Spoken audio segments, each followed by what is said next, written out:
hallelujah. Praise to the Most High. Glory and honor.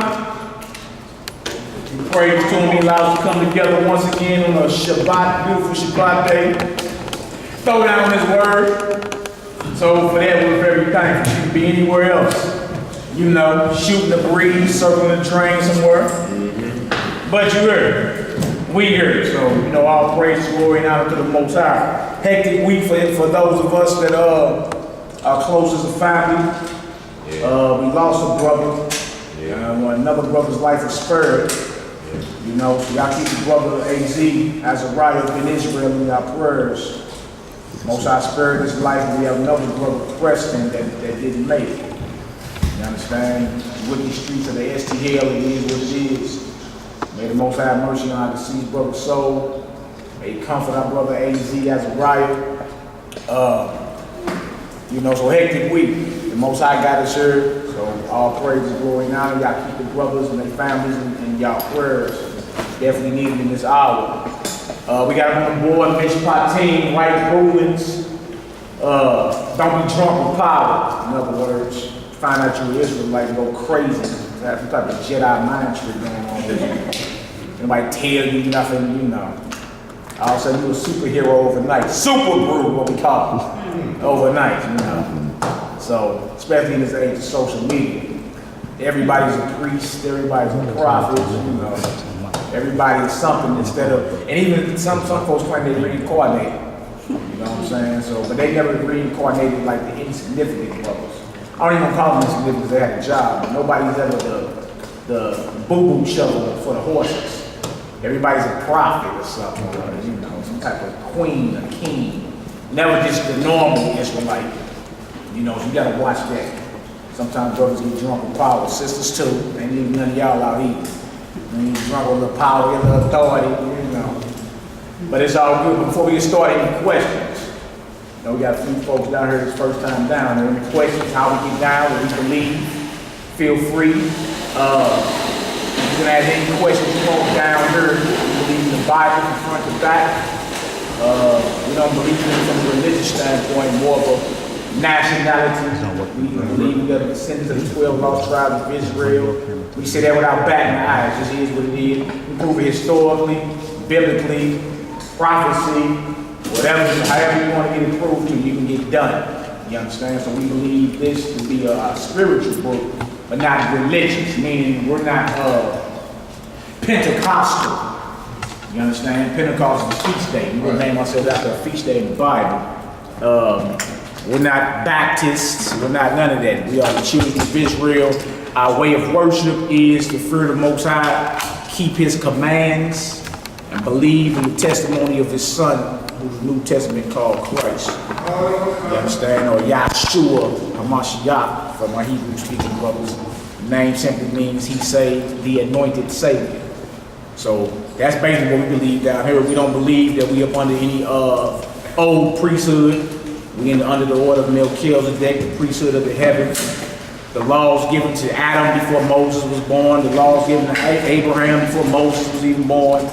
The laws of God been in the earth since creation. They didn't just pop up on Mount Sinai. That was more of a re-teaching to the nation because we have been slaves for 400 years in Egypt. You understand? So that's what we believe in a nutshell. Brother Rob, what's good, he bro? See y'all there? Shalom, shalom, bro. So any questions before we get started? And ain't no dumb questions. You know, we got a question. What is that y'all burning right here? You know, what did y'all say? Hallelujah, Selah. Like any questions? You see what we do and how we get down. When we was done, when we got done praying, had our hands up or whatever. What was when y'all said y'all at the end? When y'all basically saying amen, but or y'all how y'all saying how y'all actually pronouncing the word? Hallelujah. Yeah, hallelujah. That's halal is praise. Yah is one of the names of the Most High. Yah, Yahuwah, Yahweh. So you see it all throughout the Psalm. Whenever it says praise the Lord in English, when you read in Hebrew, it says hallelujah. Hallelujah. You know what I'm saying? So we say hallelujah, and we say Selah. Selah means to pause and reflect over what we just said. Meditate on what we just said. So we say praise Yah, and then reflect or meditate over what you just heard. And what you just heard. Yeah. And then amen is Hebrew too. It's aman. That's the Hebrew word for faith, which means believe. Like in church, they'll tell you, can I get an amen in church? And they'll force it out of you, can I get an amen? But amen means faith, or I believe. In other words, you can't tell nobody amen unless you believe what's being said. You feel me? Shouldn't nobody be able to just force that out of you, can I get an amen? But I ain't understood nothing you said. You see what I'm saying? So, hallelujah, that's how we end our prayers. I heard hallelujah, praise the Most High Yah, say loud, reflect, meditate over what you just heard, what you just took in. You understand? So, good question. That's what I'm saying. Anybody else got a question? Before we get started? Anything. Ain't no other questions. If not, let's get her done. Let's start this off in Matthew 23rd chapter. Again, it's called MISHPATIM, which is Hebrew, which means right rulings or judgments. All right? MISHPATIM, right rulings, don't be drunk with power. Y'all see the board good? It comes from the Hebrew word shofet, which means judge, or shapat, which means judge. So from judging, you get judges or rulers. All right? So MISHPATIM actually means judgment, rulings. But you can make a wrong ruling or a wrong judgment. And as we see, we're going to go through some of these stories. Many great men in the Bible and women made some, certain times made some off decisions. Their judgment was off because they would lean into their own understanding or allow their carnal nature to override what they know they were supposed to be doing, their spiritual, what the Most High told you to do. Because you in love with sin a little taste, it's wickedly sweet, you let that override what you're supposed to be doing. Feel me? Thus your judgment is thrown all the way off. The decision you made, it's like you do a monkey wrench in something, and then it's a whole chain of events that transpire behind it. You know what I'm saying? It's almost like like if you ever threw something into a lake or a pond, like a little rock, right? It's like ripple effect. You hit the water right there, but the waves will ripple all the way over to the other side of the pond. It's like that with all our actions, whether righteous or wicked. Feel me? Give you an example. Adam and Eve failed thousands of years ago. But we all feel the effects of it. Feel me? So if evil has a ripple effect, righteousness does too. Feel me? Like what you do affects everyone around you. Not in just this generation, but the generations to come. See what I'm saying? By one man, death came into the picture. By one man, eternal life came into the picture. You see? So the things you do affect everybody around you. Stop being selfish. It's all about you. You understand? Me. I've never heard so many me's and I's in my life.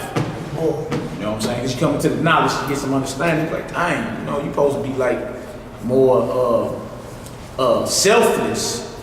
You know what I'm saying? Like you examine the life of the Messiah, he wasn't bragging about what he was doing. Me, I did all this. He was doing stuff for folks and telling them, look, don't even say nothing. Praise God. You understand? Praise my Father. Do the law commands you, sin no more. Let something worse happen to you. Today, you put it all up on Facebook, Snapchat, Instagram, look what I did. You understand? Bragging on even what you think is righteous. You're bragging on it. What are you bragging about? Exactly. You feel me? Just do that righteous work so that ripple effect can go on out to where folks meet you and run across you and they affected by it. You know what I'm saying? Every time somebody run across any one of us that got this knowledge, they should leave your presence like, I just ran into a righteous brother or sister. You know what I'm saying? Like, hey, he told me, or she told me something that I ain't never tripped off of before. I never knew bunnies didn't lay eggs. So a lot of people still call it Easter madness, but I never knew. I remember the first time I figured it out, I found out, I heard somebody say, bunnies don't lay. You ever had no scrambled bunny egg for breakfast? I'm like, dang, you sure right. I've been fooled. I felt stupid as a bug. Yeah, bamboozled. Brother Buck. I know you had something. Go ahead. No, it's all you brought it. You good? Okay. All right, so we're going to start this off in Matthew 23rd chapter. So it's all about, you heard people say too, you can't judge me. Well, the scripture tell you to judge, be a righteous judge though. You understand? And we're not here to condemn, bring the judgment. But we are called to judge situations. You understand? It's just knowing the difference between right and wrong. If that's the case, let your children run all over you. Can't judge them. Chastise. You feel me? Try that in the streets with the police. You can't judge me, yeah, all right? Who's gonna happen? Yeah, all right, so everything is under some type of judgment. Everything has order to where it has to be told what's right and what's wrong. Man is no exception. And being man was given dominion over the animal. How does the animals possess something higher than you? Like, how do they know? Let me stay in order and do what's right, but you don't. We have a disease within our mentals. You know what I'm saying? And it's plaguing us for real. Let's start this off in Matthew the 23rd chapter. Again, MISHPATIM, right rulings. Don't be drunk with power. Don't be drunk with power. And we be bragging on this kingdom that we got coming. You ain't getting no kingdom if you don't know how to administer righteous judgment. Ain't no kingdom coming to you laden with iniquity. Like, what you think this? Like, okay, we set out the Negroes free tonight. Like, set you back over some plot of land or whatever. Man, that kingdom will fall tomorrow. Straight up. Tomorrow. You can't agree on nothing. We can't agree on what we gonna barbecue. We can't agree on nothing. What colors our flag gonna be? We can't agree on nothing. Do you understand? Because we all busy doing what we want to do instead of following the instructions of our Creator and applying that. Take yourself out of it. Ain't got nothing to do with you. This thing gonna go on whether you hear or not. Well, I'm here or not. It's still gonna go. Because the Most High has a kingdom that's coming. Now, either you gonna be a part of that, or you know, he got a spot for you. Eternal. Yeah, he got a spot for you forever. You gonna be very uncomfortable. Forever. All right, so let's get into this Matthew 23rd chapter. Who got it? Haynes, go ahead and kick it off, bro. Start that one out. 1. Yeah, start at verse 1. Let's get into this. Matthew 23, verse 1. Yes, sir. Then spake Yeshua to the multitude and to his disciples, saying, the scribes and the Pharisees sit in Moses' seat. What's that mean? The scribes and the Pharisees sit in Moses' seat. They sit in his spot. They sit in his spot. His spot. So they are the religious, quote unquote, religious leaders of the day. They the ones that sitting in Moses' position. You feel me? Ain't like they sitting like right here in one of these churches right here. Moses been dead by the time he's saying They that. just hosted his title, basically. Yeah, they got his position. You know, they the ones that's in charge of the nation at the time. They looking over the religious affairs, not even just religious, political too. Rome was ruling at the time, so there was a lot of bribing going on, underhand tactics under the table, you know, a lot of bad ruling, misjudgment going on. All right, so we say the scribes and Pharisees sit in Moses' seat. Go ahead.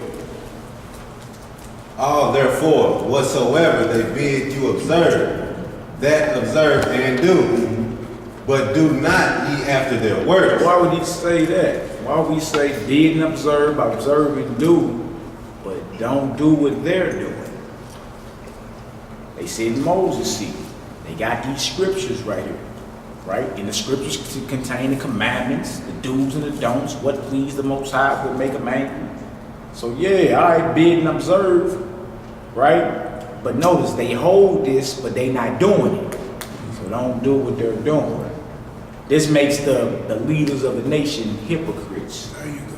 This makes them hypocrites. They don't got, and then if they are hypocrites, you know their judgment is thrown completely off. Yeah, all of y'all. How you hold the scrolls and oracles of the Most High? You the leader. You ain't just some little average Israelite, average Joe. You the priest and you in charge of the religious affairs, the political affairs, everything. You see that? So we say, yeah, bid and observe. They sit in Moses' seat. They the leaders, but don't dare copy what they doing. You see, we need to make sure they ain't us. You know what I'm saying? Whether you sitting at this table or not. You know what I'm saying? Don't be the ones that's claiming you hold this scripture, Hebrew, Shalom. You understand? But when the light catch you or when the light ain't catch you, when you think ain't nobody looking, you caught doing something contrary to what's here. You understand? That will make you a hypocrite. That makes your judgment all the way off. Don't do after their works. Go ahead, Amy. They say and do not, for they bind heavy burdens and grievous to be borne, and lay them on men's shoulders, but they themselves would not move them with one of their fingers. Right. So if they're not, trip off this, if they're not doing the commands of the Most High, what are they doing? Commandments of the devil. They're doing commandments of men, which the commandments of the devil, which are traditions of men. And that's what they imposing over you. That's what they hold over you. Grievous to be born. Born, not born like birth, but carried. You know what I'm saying? So, in other words, you done laid aside the commandments of the Most High to put on men's shoulders what? The commandments and traditions of men. And in the so-called religion of Judaism, they got plenty of traditions. Plenty of them. You'll find them in that wicked book called the Talmud. Plenty of them. That was authored by your wicked forefathers who taught the so-called European, who you see today, the so-called Jewish folk today, they actually are ex-students. They're actually students of your wicked forefathers who was against the Messiah. Yeah, that's how Talmud come out of Babylon. There wasn't no white Jews around there. So you show you how wicked our people get when they get in positions of authority. And lean to their own understanding. You see what I'm saying? That's what's happening. All right? To thousands of years later, look, we got, you say you're Hebrew or Israel or whatever, you think of Steven Spielberg or something like that. Right? And not who the true bloodline descendants are. But even when you get down to the bloodline descendants, there's still a lot of wickedness going on within the nation. Some people believe in the Messiah, don't believe in him. You got people that believe, but teaching all type of crap. It's all type of madness going on. You understand? Let's keep reading, Hebrew.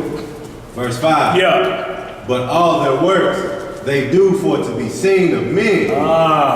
They make broad their phylacteries and enlarge the borders of their garments. So with them, it's all out of cup. You know what I'm saying? Like today, you look at it like, okay, all the preachers with their, my brother said the Gucci suits and all that. I even get that, but let's get a step deeper because he talking about conscious Israelites who know better.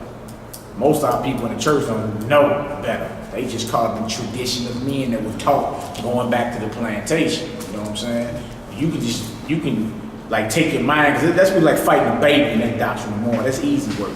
We got problems within the nation of what's going on, right? So you got a lot of people that do works to be seen of men. You feel me? Like, good job, brother, 7 times, but good job, my brother. You see, that's what's up. That's how it's supposed to be. All praises, glory. But some people do certain things to be seen. You see what I'm saying? And that's an off spirit. You know, if you got faith, you're not going to be bragging or boasting about nothing. You know, keep your head down and do the work. You know what I'm saying? Like, it's brothers that told me when I first came around years ago, like, look, man, you go forward in this, just keep your head down. You understand? Always give praise, honor, and glory to the Most High. You feel me? The name of his son. Don't take credit for nothing.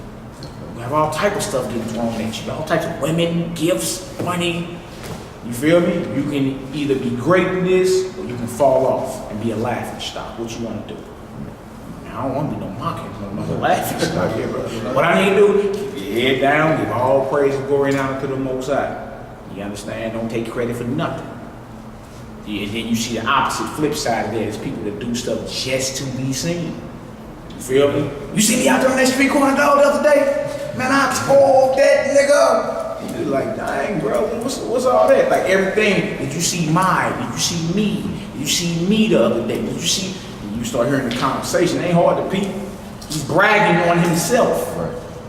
Right? Instead of doing the work just to be doing it, to spread forth the gospel. It ain't got nothing to do with you being seen or getting a pat on the back. That's that off spirit. That's that spirit of the devil. That's that spirit of pride. And if left unchecked, it'll be a great fall. You understand? If you fall off greatly right in front of right in the midst of the congregation, the scripture tell you. You feel me? And only if the Most High grant recovery will you be allowed to recover. Most folks fall from that high up, they never recover. You got something up? Basically asking, is that basically going back to the 10 Commandments, in which they say you shouldn't idolize anybody or yourself? Yeah, it going to not only idolatry dealing with other gods, but 10 Commandments also, if you get down and break them down, got to do with being humble. You understand? Because you're not humble, you get to covenant somebody else's. Like, you see what he got, I want his. Exactly. Ain't like you can't have a big house too, but you want his house. Ain't like you can't have a fine, beautiful Hebrew woman too, but you want his woman. You see what I'm saying? All this is from pride and not remaining humble, being content with what you have. All right? And you in this vain, competitive spirit with one another. That ain't the spirit of the Messiah. That ain't the spirit of the Most High gave Israel to show the rest of the world, like we're supposed to be a light to the nations. Right. They supposed to see how we act and then mimic us. You feel when we say a light to the Gentiles? Ain't like you're going to knock on heathens door, hey, what you doing? I'm here to teach you today. No, they looking at what you do and gauging what you do and say, wow, Most High is really with them. I want to act or emulate them. They do it with you right now anyway. You got Japanese rappers, Sagging. thugs in Japan sagging. they mimicking you. So you teach the nations through your actions. Afros. Yeah, afros and all that. That one Chinese rapper was on Vlad TV. You'd have thought it was a Negro talking. My man caught a body 10 years ago. You know what I'm saying? My son came out the corner, got to shoot out with these niggas. I'm like, dang. How do you learn how to talk like that? By looking at us and studying what we do, right? So if that can, again, the ripple effect, that can happen in wickedness, it can be 100 times better in righteousness. We can influence the world in righteousness just by how we treat one another and serve our God. You feel me? It'll be a ripple effect, just like you threw that rock in that pond, and it rippled to the other side of the pond. If wickedness can have a great ripple effect, can you imagine how great righteousness would be? All right. So we ain't supposed to be doing this to be seen of men. It ain't about that. All right. Let's read it, bro. Verse 6. Yeah, we in Matthew 23, verse 6. Go ahead, bro. And love the uppermost rooms at feasts. Yeah. And the chief seats in the You synagogue. gotta have the chief seats. You gotta have the uppermost rooms. That's pastor's parking spot right there. And we ain't got none of that down here. First come, first serve. You better get here early.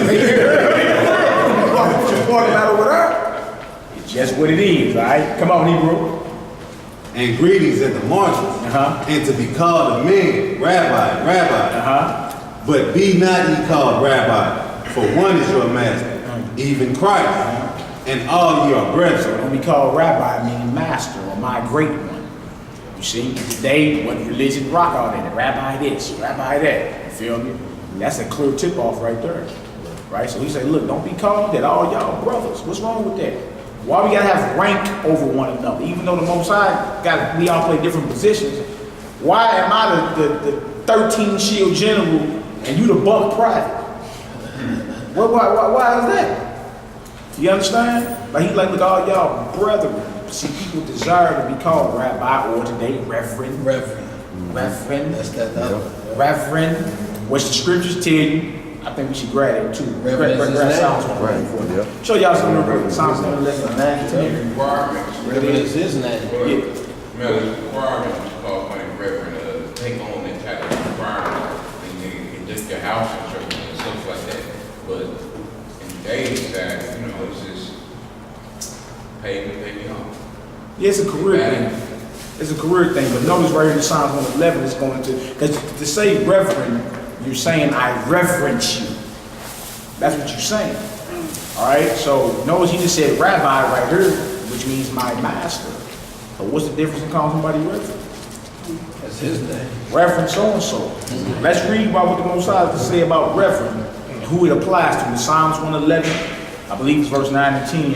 And then if you can, grab Job 32 for me. Job 32, 21 and 22.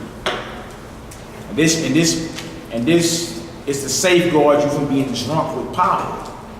You understand? You come into certain levels of knowledge, just certain levels of power that come with that. But you can't misuse and abuse it. The Most High will cast you out headlong, right? And then put the spirit right on the next brother. Just like, it'll be like you was never heard. Really? We just seen plenty fall off. You know what I'm saying? Because they just wanted to be on some type of level. They desire and lust for power. Men lust for power. It ain't just sex. It's power. You understand? You know what you can do with certain amounts of power. You know what I'm saying? If you can snap your finger and command the whole army to go do this, well, if you don't got no type of humility, it'll be over. Wrong type of power in the wrong hands will destroy that person and everybody affected by it. It's a movie I call Doctor Strange. Y'all should go watch it. One of my favorite movies lately. Doctor Strange. But old boy that was banging against them, against the ancient one, he had stole some type of papers out of a book or whatever. But his whole thing was to get this power and to bring her down in this certain way. But his thing wasn't to get the power to help out everybody. It was like to go ahead and rule over some stuff and bring the dark side out. You know what I'm saying? Power left unchecked in the wrong hands can be dangerous. All right, go ahead, Hebrew, Psalms 111. Psalms 111, verse 9. Yes, sir. He sent redemption unto his people. Yeah. He has commanded his covenant Now, forever. sometimes. His Forever. covenant is commanded forever. Go ahead, Hebrew. Holy and reverend is his name. Holy and reverend is his name. Who is the his? Your pastor down the street? The his is the Most High, the creator of heaven and earth. That's his name. Reverend in the Strong's dictionary is H3372. Yahweh. To fear, revere, be afraid. To fear, be afraid. To stand in awe of. Be awed. To fear, reverence, honor, respect. That's what the pastor claiming. You're supposed to fear him. Fear, That's what or he be in, claimed. or be in awe, or whatever it may be. You got reverend, and you got others saying rabbi. To be dreadful. Yeah, to be in awe of. You feel me? No, that should be reserved for the one that created heaven and earth and everything that dwells therein. Not for a man to stink like you in the morning. He stink just like you. You understand? Yes, sir. Could you put that Psalms 89 and 7 with that? Psalms 80 is pulling. That's 89. What verse, bro? 7. Psalms 89, verse 7. Psalms 89, verse 7. One of y'all brothers grab it for us too. Psalms chapter 89, verse 7. Yes, sir. Yahweh is greatly to be feared in the assembly of the saints. Yeah. And to be had in reverence of all them that are about him. See, that's the Most High. That's right. In reverence. See, so you shouldn't be calling any man that now, the excuse gonna be, well, I don't call myself that, they call me that. This shows. That's the next excuse. That's why I need Job 32. Let's grab Job 32, 21 through 22, then we get back to Matthew 23. For y'all just walking in, the name of the class is Right Rulings. Right Rulings, MISHPATIM. Right Rulings. MISHPATIM meaning judgments or rulings, but you can make wrong judgments or misjudgments. And it causes a dangerous ripple effect. And it can affect generations, not just who around you now, but on down the line. All right, so the safeguard from being drunk with power. You don't want to be drunk with power. All right, we got Job 32. Gotcha. Job 32, verse 21. Yes, sir. Let me not, I pray you, Yeah. accept any man's person. Except who? Any man's person. Old English for accepting some type of flattering title. Accepting from someone. Go ahead. Neither let me give flattering titles unto men. So don't let me accept it nor give it. You feel me? The most honorable. Louis Farrakhan. The most honorable. Most honorable. Huh? Reverend, rabbi, the most abominable. Hit that 22. Come on, Hebrew. Verse 22. Yeah. For I know not to give flattering titles. In so doing, my maker will soon take me away. When we play with death and you flirt like that. Put these flattering titles on men. I got Understand? That's not in the scripture. You got titles in the scripture like elder or something like that. That's not a flattering title. That's in the scripture. Whatever. Pastor just means shepherd. You feel me? Teacher. Teachers, prophets. You got. But when you get down to reverend and rabbi and most honorable, you're playing with death. It said, "My Maker will soon take me away Let's go. if I accept it or give it out." Why? Because those titles are reserved from Him who created everything, not for nobody to stink like you in the morning. Everybody understand that? Right. Get back to Matthew 23. And just going back to that Matthew 23, remember it says, I'm your brother. You see what I'm saying? A lot of these brothers, nobody that I know, I've been here over a decade, ain't nobody over took no titles, no deacons, no pastors, no mores. We just your brothers. That's all we already do the work. And that's how it should be. Yes, sir. Matthew 23, grab that verse 8 again, Haynes. Verse 8 again. Yes, sir. But be not ye called rabbi, for one is your master, even Christ, Yeah. and all your brethren. Are ye a brethren? Easy to understand. Come on, Hebrew. And call no man your father upon the earth, for one is your father, which is in heaven. What religion is in violation of that? That's the Catholics. The Catholics. They call themselves father this, father that. And again, that's father as in reverence. Of course, you're supposed to honor your father and mother. You have a father, so he goes into titles of reverence is what he's dealing with. You feel me? Not like your pops, your rap to or whatever. He's talking about you can have him, hold him in a position of esteem, and you call him what? Father John, father this, father that. One is your father, which is in heaven. All right, understandable? Let's read it, bro. Neither be ye called masters, for one is your master, even Christ. What way of thought is guilty of that? Master. The most worshipful master. Y'all know about the Masons, don't y'all? The Masonic order. Do a little research on that. Do a little research on it. You know, what's up with all the secrets? I thought that this book said, whatever I say in your ear, get on the rooftops and tell everybody. What's up with all the, the goat riding rituals and somebody playing around. So the Messiah in his infinite wisdom addressing everything you see today. Everything, whether it be rabbi, reverend, whether it be father, the Catholics, whether it be the masters, like the most worshipful. That's one of their titles, the most worshipful master, which means the most worshipful. Grand Master, Master, Prince of Jerusalem. Like, where is y'all getting these titles from? Who ordained this for you to be called this? See? All this leads to you being drunk with power and throwing your judgment off. And let's start with a little title get put on you, and you never check it. There's a Negro came out here a couple months ago talking about he was Michael the Archangel. He walked up in here. He was about 60 years old, had great teeth.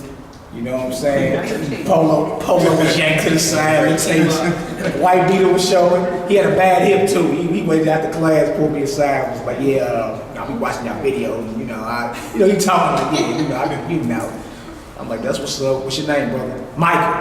I said, that's Shalom, brother Michael. What's going on? He said, no, I'm the Michael.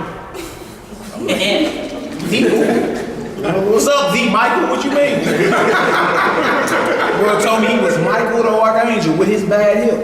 With his polo snaps to the side, and his white beater was showing like up in her. I was like, yeah, you must have made your woman mad or something. Like, hip was bad, teeth was gray, polo was wrinkled, and white beater was showing. And he said, y'all gonna stop, hating on me. I came out here about a year ago and y'all laughed at me. I said, we can go laugh at you again. You get drove again around here. You must don't know where you at. These brothers, even though we are brothers and humble, you get mocked around here if you ain't on point. Like, you show up trying to get us to bow to you, it's gonna be a problem. You feel me? Everybody gonna turn and look like, who? Him? And then some of the brothers back in the day used to make boards called false prophet boards. Didn't they? Had pictures of you and everything. You put it on glass. Wow. Yeah. You put it right on glass. So, he came in, try to get his off or whatever. And he was like, man, I'm telling you, man, I'm Michael the Archangel. You dig? And I'm like, oh yeah? He's like, yeah. I said, well, you believe in the Bible, don't you? He was like, yeah. So I was like, well, look. So we went to the scriptures about Michael the Archangel and what he's supposed to be doing. I said, what the hell you doing in the basement of the Shrews building talking to me? You're fighting for all of Israel. You better go holler at the Pope and them and the Rothschilds and take down his team. What you hollering at me for? He limped on off. I ain't heard from him. He commented on one of the videos a couple months ago too. Like, y'all still don't believe I am he? I'm like, bro, no, we don't. Because you don't line up with scripture. You feel me? So it started with a whisper. You feel me? Somebody might slide up on you. Good job. Yo, today, Rabbi brother say it real quick. You gotta check that. As soon as you hear that, check it. All praise to the Most. Like, bro, you trying to get me killed? You mean rabbi? Nah, bro, there's only one rabbi. That's the son of God. It ain't me. You feel me? But if you leave that unchecked, pride seeps in. Because you start thinking like, man, I do that. I told all these niggas down here. I didn't walk in, I floated in. You gotta be careful. It starts with a whisper. Always check that. All right, where else we at, bro? Let's get it. Matthew 23, verse 11. But he that is greatest among you shall be your servant. Shall be your who? Your servant. Beautiful. Come on. And whosoever shall exalt himself shall be abased. That's right. Thrown down. Come on. And he that shall humble himself shall be exalted. Not sure about that. The greatest among you will be your servants. So we are servants to one another. You know what I'm saying? Brothers actually be competing over who gonna take the trash out first. And, you know what I'm saying? You need this real quick. You can go take this over here. Like brothers, and that's a good spirit to be in. Like, who gonna be doing works of servitude to their brothers and sisters? Instead of feel like they need to get, you know, they can big muckety muck. You like, you need me to do that for you? Nah, you ride in the front seat, I ride in the back. You know what I'm saying? I see that's trash right there, brother. Let me grab it for you. Works of service. He that's greatest among you will be your servant. Like why he here on this earth doing what he's serving his brothers and sisters. Like the Messiah did when he was here. He the son of the Most High, the King of Israel, King of the universe. It should have been lilies getting thrown out as he walked. He washing feet, you know what I'm saying? He's washing feet. Yeah. He's playing the role of a servant, leaving us as an example of how we're supposed to be with each other. Be willing to serve your brothers and sisters, not rule over. All right, make sense? All right, let's keep reading, bro. Verse 13. Yes, sir. But woe unto you, scribes and Pharisees, hypocrites, for ye shut up the kingdom of heaven against men.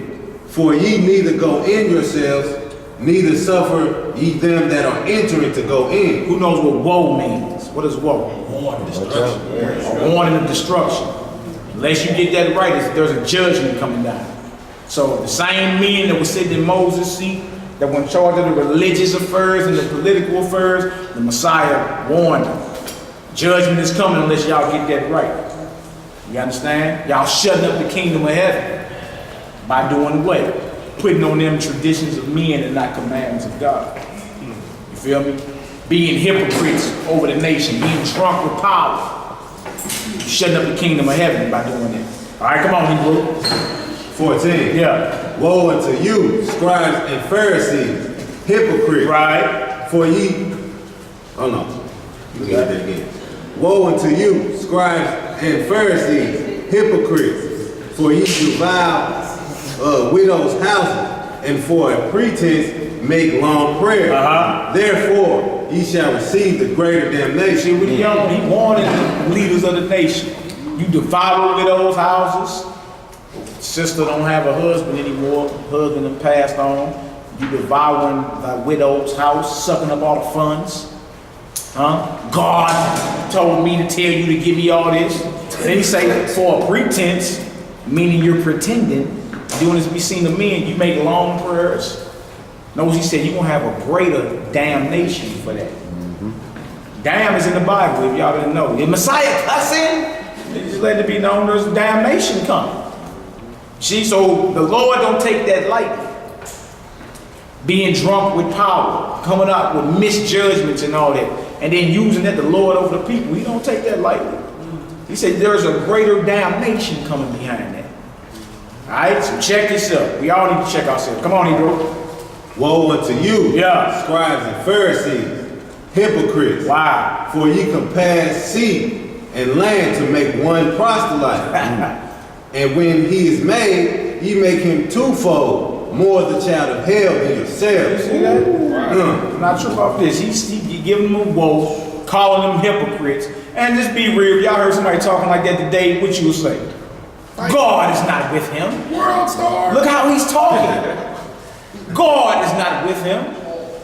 Because right now, the same people he told you sit in Moses' seat, the same ones he told you bid and observe, but they'll do after they works, now here come the correction.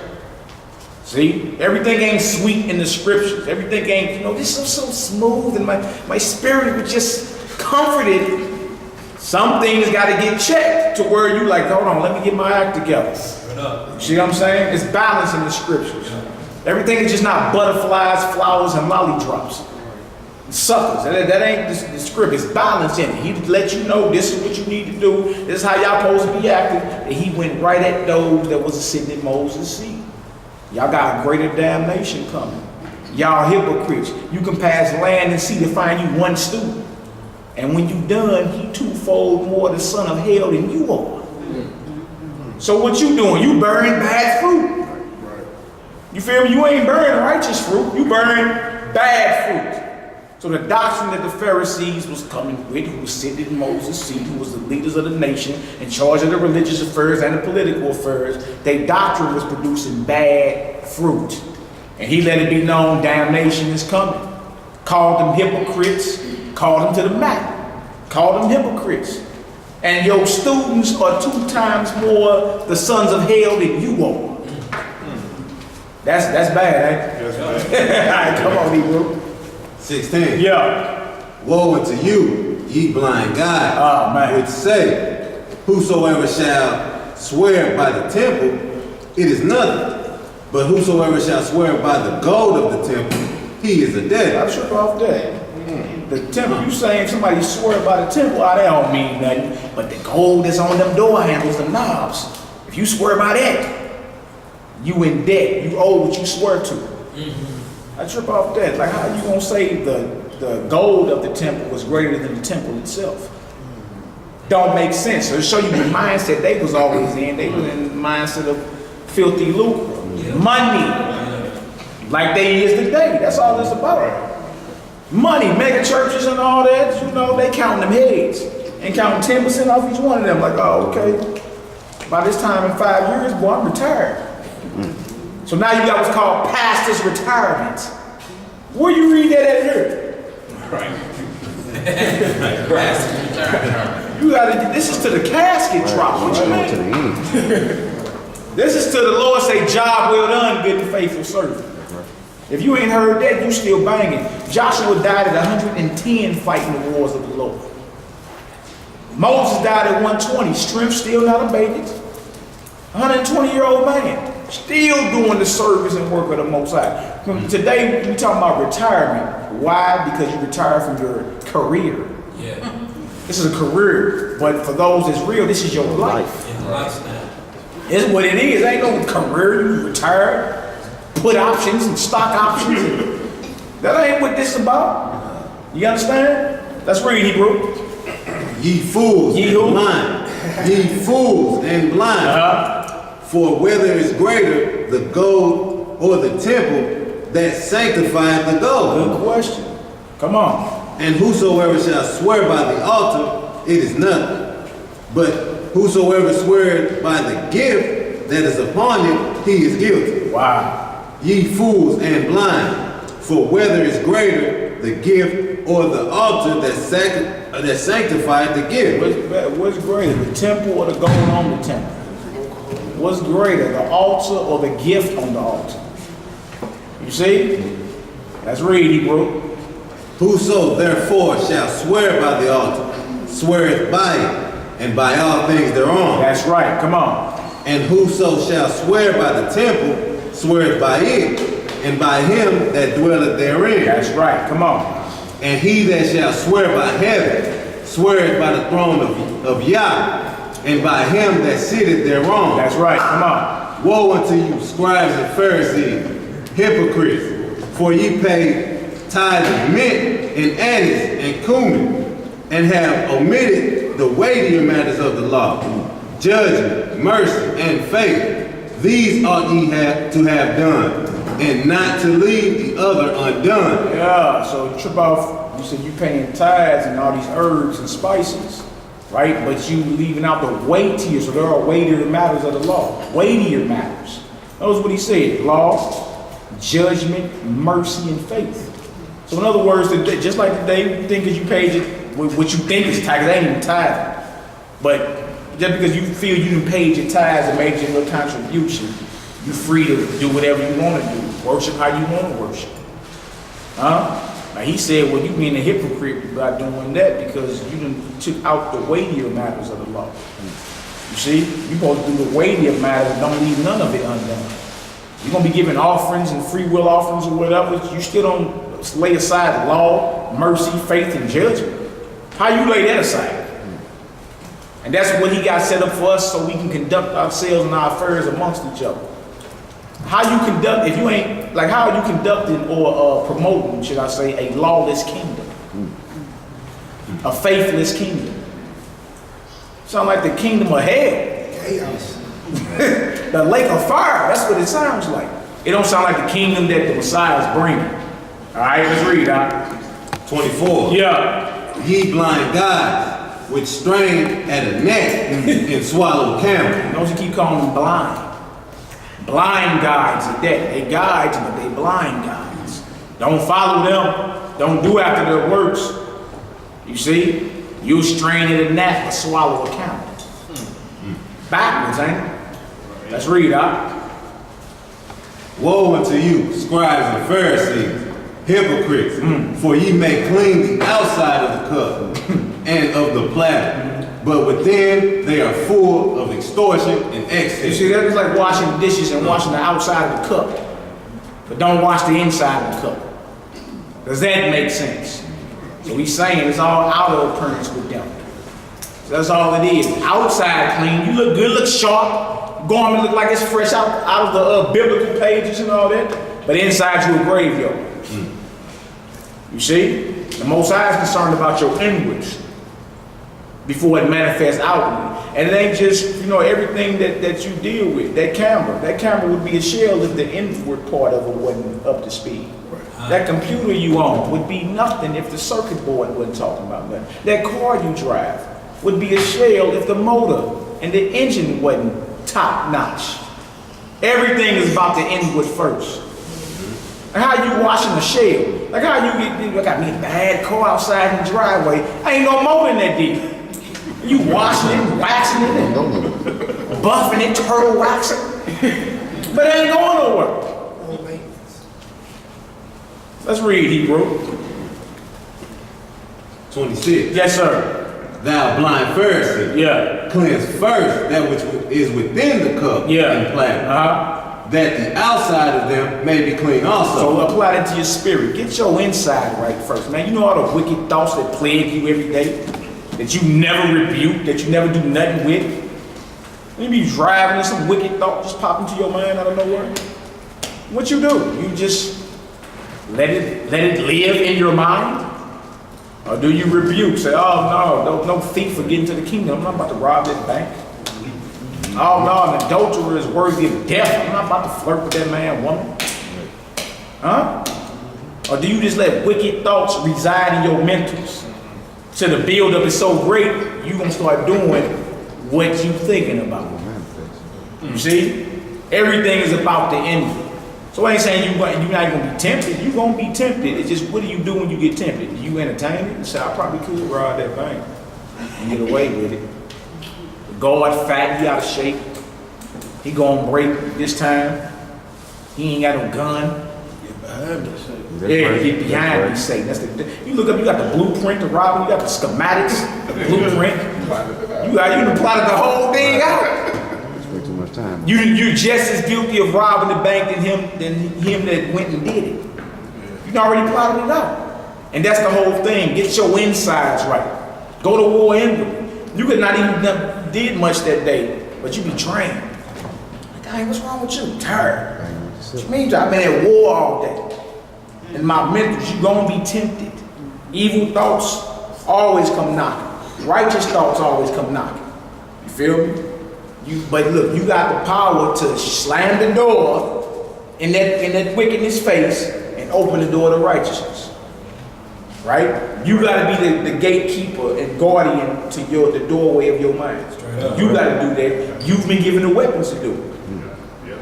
Right? It's just spiritual war. That's all it is. And if once you bang on that wicked inspiration, it leaves you. You gotta bang on it. No, get behind me. No thief for getting to the kingdom. No, get behind me. Feel me? No idolater will make it into the kingdom of heaven. No, get behind me. You understand? No murderer will make it into the kingdom of heaven. Then he tell you, if you hate your brother without a cause, you already a murderer. Because that hate left unchecked will lead you to spill his blood. Everything is about the inward.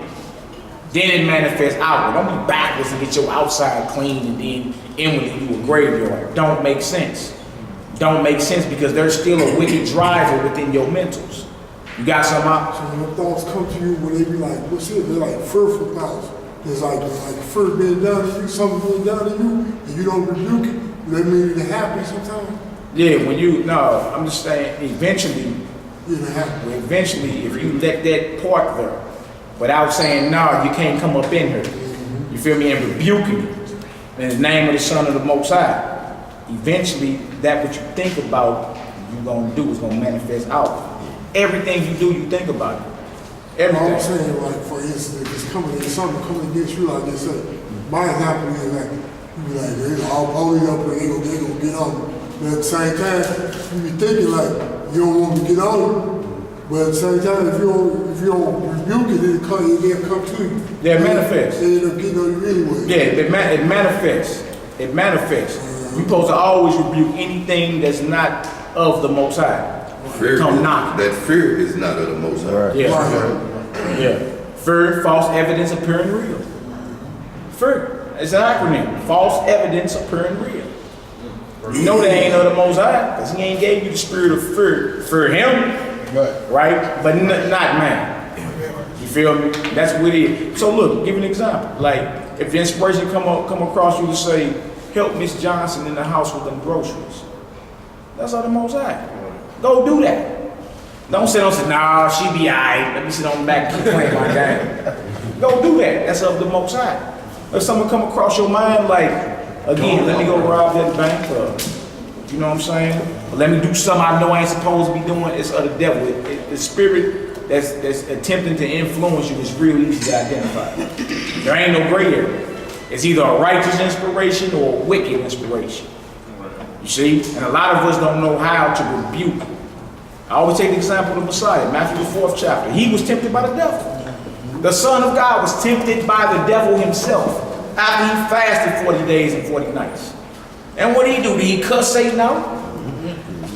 Did he slap him? To the script. He hit him right to them scriptures. Like he even attempted to make him commit suicide. Throw yourself down. Throw yourself down. So when you have suicidal thoughts, is that the Lord? So who is that? That's the enemy. And it's time for you to go to war at that point. Thou shalt not tempt the Lord my God. Get behind me. It's simple as somebody pop up to your house trying to sell you some or give you stolen merchandise. And you know it's stolen. You man, get off my porch. Bye. That's how you supposed to be. Slam the door and all that. You ain't supposed to be like, man, that's right, man. I need to hook up anyway. What's up? You got it. What? You see, you go through it daily. Everything is righteous thoughts and wicked thoughts, always attempting to knock at the door of your mind. And you got to be that gatekeeper to either say, slam the door, get the hell off my porch, bye, or come on in. That's what's up, because that's the spirit of the Most High. Let me go ahead and do that. You know what I'm saying? Even down to sometimes it be like, call your people.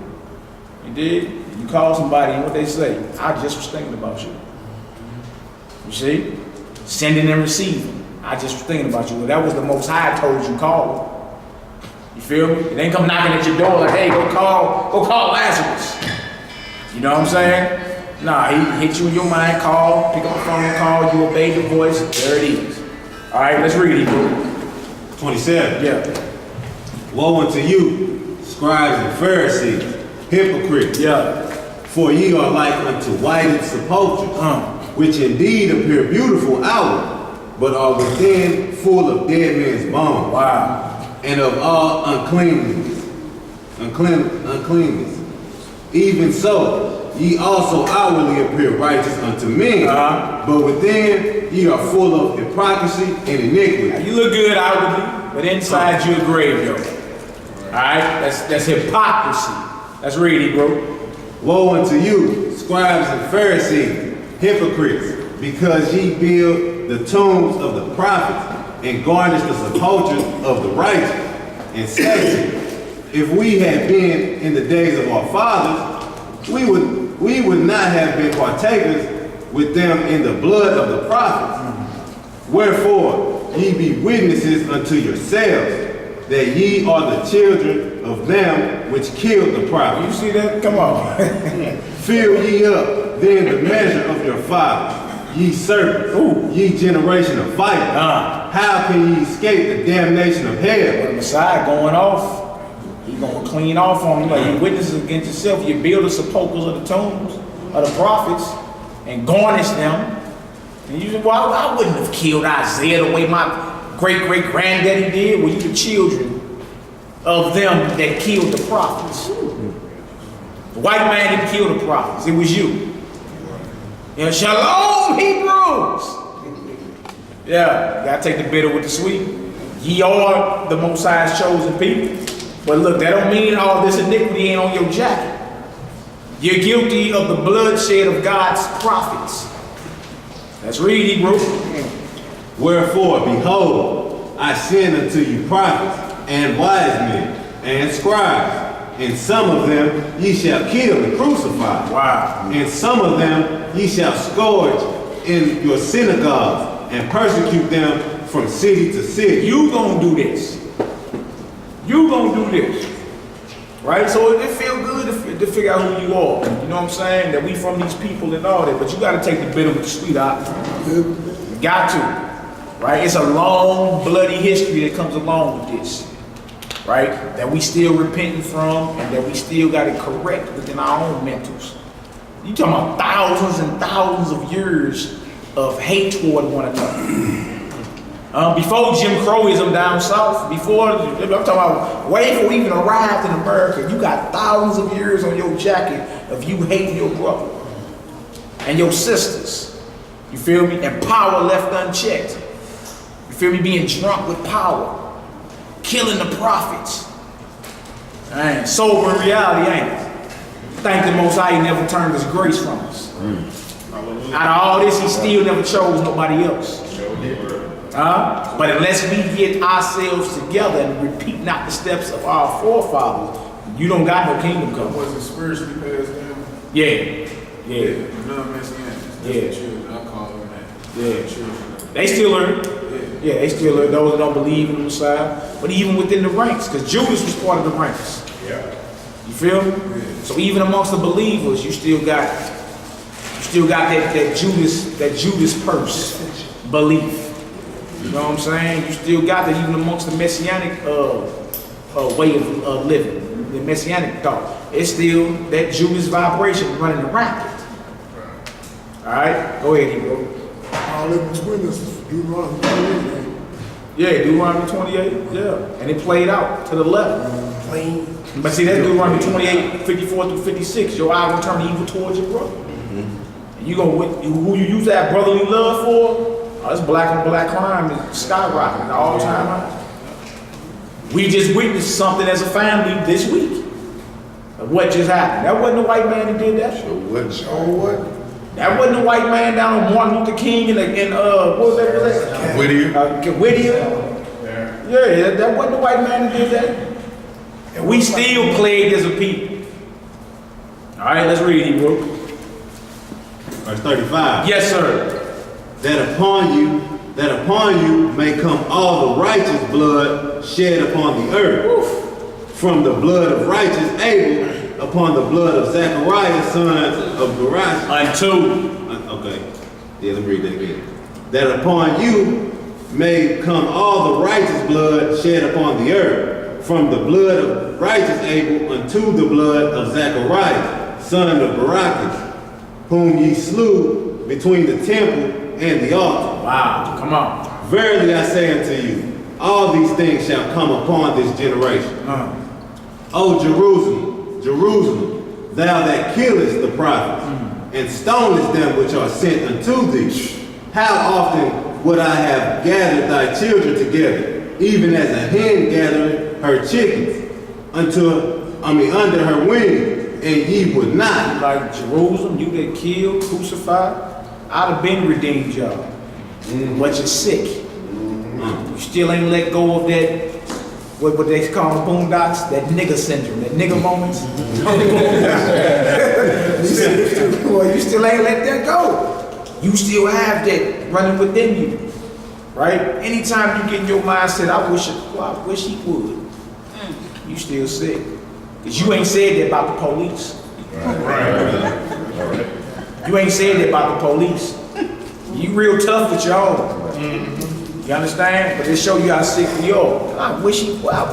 Let me get over here and they Wish a nigga would. yeah, wish a nigga would. Yeah, Go ahead. with the police, you ain't said it about the little old white lady either. know that you could go to a gas station and go, boom, give me the keys. Then she'll give up and you run off with her, but you're scared to do that. Yeah. But you'd rather kill your own brother for his. Right. Yeah. You'll kill him Yeah. for his, but you're scared to approach her for hers.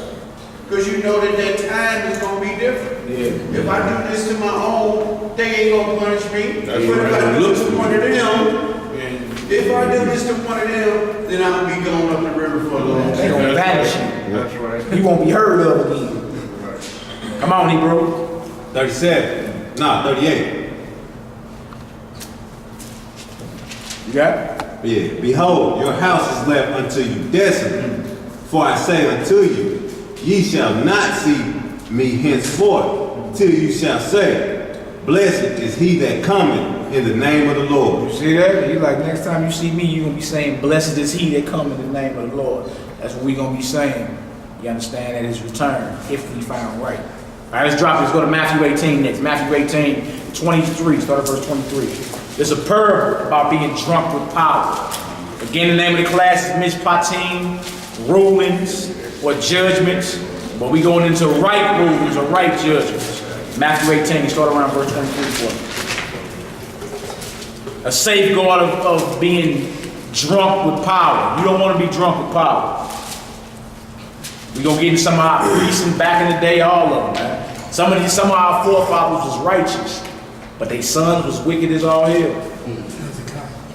Yeah, plenty of them. Almost every brother you name almost. Aaron, his sons. Samuel was a righteous prophet of the Most High. Sons was evil. Sons of the devil.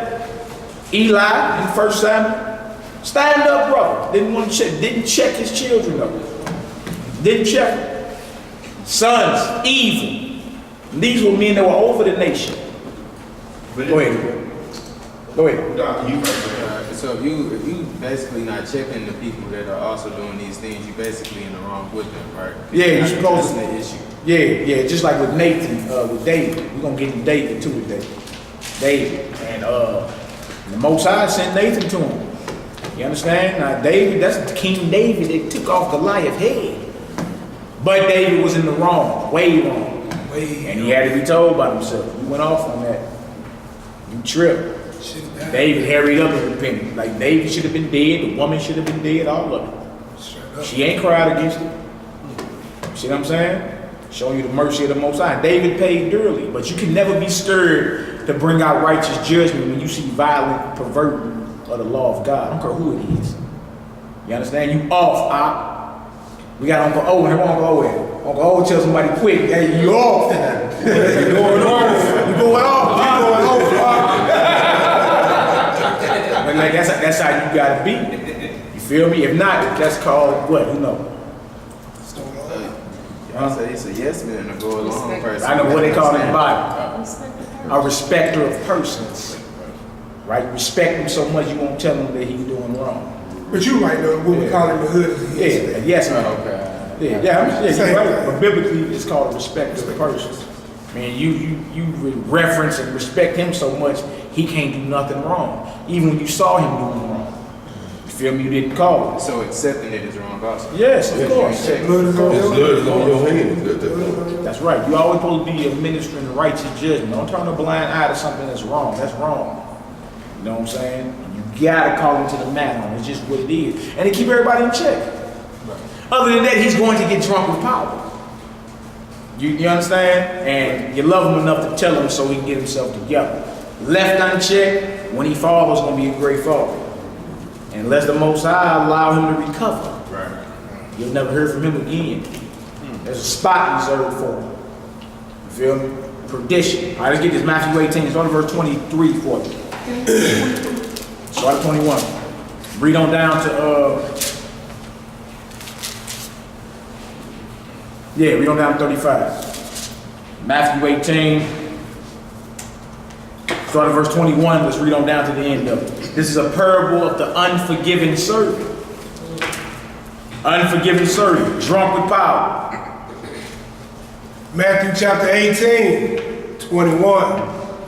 Then came Peter to him and said, Lord, how oft shall my brother sin against me, and I forgive him? till 7 times. Jesus said unto him, I say not unto thee, until 7 times, but until 70 times 7. All right, now look, let's get a precept on that Luke 17 real quick, so we can understand what's being said here. Luke 17, 3 and 4. Luke 17. Does that mean you just be a slap target? Like, thank you, sir, may I have another? Not at all. Thank you, sir, may I have another? Is that what that means? Because some people use that against you. You don't got proper knowledge of the Bible. You know, you got to forgive me. You got to 490 times. Don't you believe in Jesus? So you can steal from me 490 times, and I just have to forgive you. That's not the understanding. You see, that's why the scriptures must be studied in its proper context. Luke 17, 3 and 4. Luke chapter 17, verse 3.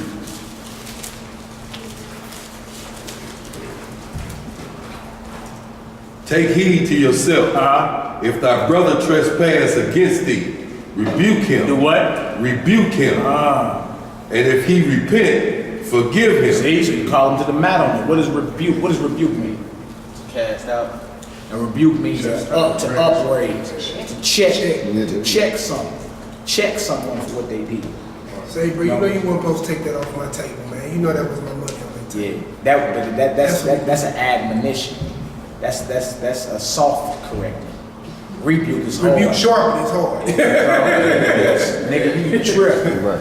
What you having your life steal from me? You feel me? You having your life steal from me? That was evil. Like one of them, look right in his eye, rebuke him. The N-word. What you say, the N-word? The N-word come out. A few of them N-words on flower. Gonna be spitting a little bit. Alright, so, but the question is this, how comfortable you think he gonna be stealing from you again after you just checked him? And then let him know you acknowledge it. Yeah. You know, I know that's what you're doing, bro. That's right. You rebuke him. Let him know, like, yeah, look, I know what you on, that's evil. You understand? Come on. And then those says, and if he repent, forgive him. You don't give forgiveness away. You got people forgiving folk just to be forgiven. Like the Dylan Roof. Yeah, there you go. Shout out to church in South Carolina. They forgave him the next day. Bodies ain't even cold yet. You see that? He didn't get rebuked. And he don't want your family. And then he didn't repent. So you just don't forgive anyone just because, you know, the wind blows the wrong way. There has to be a checking. They must admit that they wrong. Then you can start this whole forgiveness process. You see what I'm saying? That's what it is. And also, you don't put them in this situation you can steal from you again. Like, may forgive you. I don't hate you for it. But because you stole out of my house, you'll never step foot back in my house. I'm not even gonna put you in a position to steal from you. You see what I'm saying? Like, so it's levels to this thing, man. It ain't telling you to be no slap target. Just because somebody did something to you, you forgive him. He gotta be rebuked. He gotta admit he did wrong. It says that if he repent, then you forgive him. Different understanding, ain't it? Or a much deeper understanding than you just saying, I forgive you. You feel me? Like when you read Dylan Storm Roof, when you read his manifesto, he like, I'm not asking for you niggas forgiveness. I did that because I wanted to do that. Right. We'll do it again. I feel like my race will be extinct within 20 years. White purity. You know, we're the underclass now. So I figured that what better way to start the race wars than to go up in a black historic church and start killing them. That's not nobody you forgive. Right. You see? All right, get to understanding. Where we at? Verse 4? Verse 4. Yeah. And if he trespass against thee 7 times in a day, and 7 times in a day turn again to thee, saying, I repent, thou shalt forgive him. Yeah. But no, that ain't gonna be the same exact Bring that out. crime. Edify. You feel me? Like he stole from you. You didn't check him. He ain't finna be stealing from you again. So maybe he ain't steal from you, but he did something else to you. You know what I'm saying? But notice he's turning in and saying, hey, look, forgive me, bro. You know what I'm saying? I admit I did wrong. You checked him. He admit he did wrong or whatever he did. Then you start the forgiveness process. That's all it is. And then the flip side of it is always this too. Think about how many times the Most High done forgave us. We ain't asked for You feel me? Just think about that, because you ain't got away with nothing. You know what I'm saying? Think about how many times the Most High actually forgave us. We've been clearly in violation, clearly caught that field, clearly, and you still breathing. Like how many, I mean, not to get personal with anybody, but how many of us done did stuff and we know we shouldn't even be breathing today? Right. You know what I'm saying? You shouldn't even be here breathing right now. That's right. I mean, the Most High what? Shows you mercy. Yeah. You know what I'm saying? Granted you that you can live a little while longer. You know what I'm saying? Allow you to get yourself together. Yes. You see what I'm saying? Yeah. So how can we not be like that with our brothers and our sisters? You know what I'm saying? And the Almighty, who you've never seen, forgives constantly, all the time. You understand? But even with him, you got to admit you went off. That's right. He said that right in Hosea. I'm gonna go hang back until you admit you went off.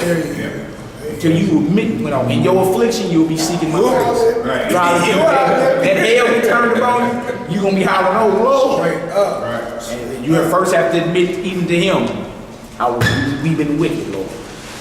We've been evil. Us, our forefathers, as it is to this very day. Please have mercy on us. And then from that point, you gotta change up your behavior. You can't go right back to doing what you was doing. Exactly. You gotta change up what you was doing. You feel me? Right. So it's the same process, dealing with the Father, even dealing with your fellow brother or sister. That's why we commanded to pray for the iniquities of our forefathers. That we acknowledge what they did.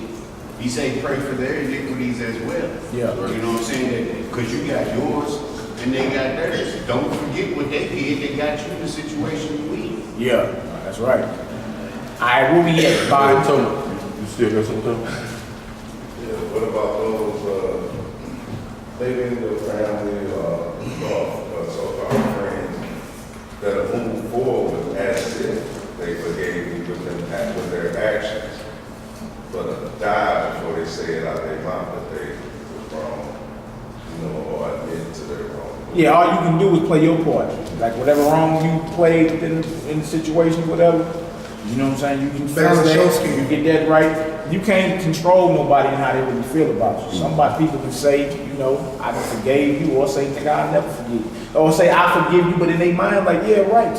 Later for him. If he in the kingdom, I don't want to be there. That's the wrong words. That's the wrong words to say, man.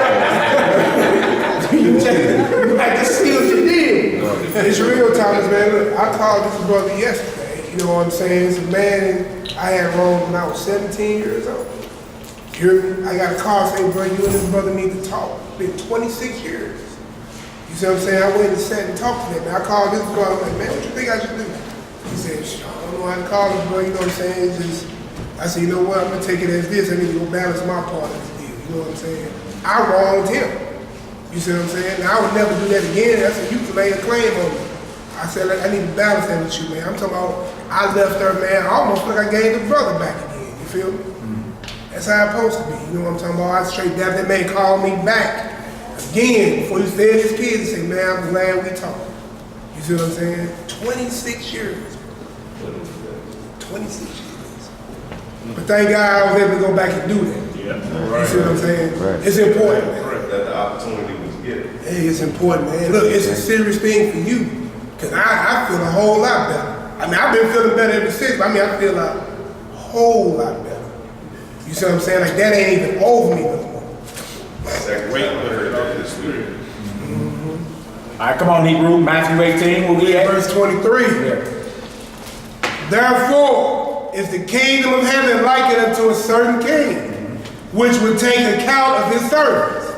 And when he had begun to reckon, one was brought unto him, which owed him 10,000 talents. The kingdom of heaven is like unto a king which would take account of his servants. So all this is about accountability.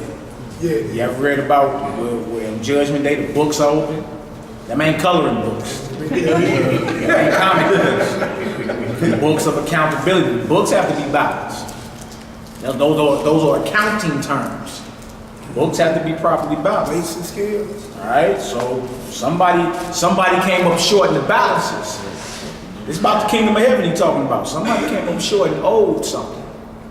All right, let's read Hebrew. Verse 25. But for as much as he had not to pay, His Lord commanded him to be sold, and his wife, and child, and all that he had, and payment to be made. See that?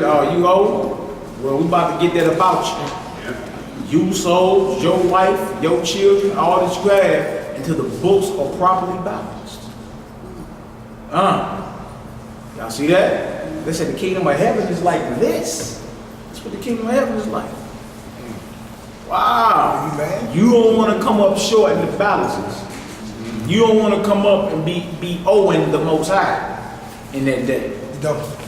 Right? Do everything you can within your power to get it right while you got breath in your body.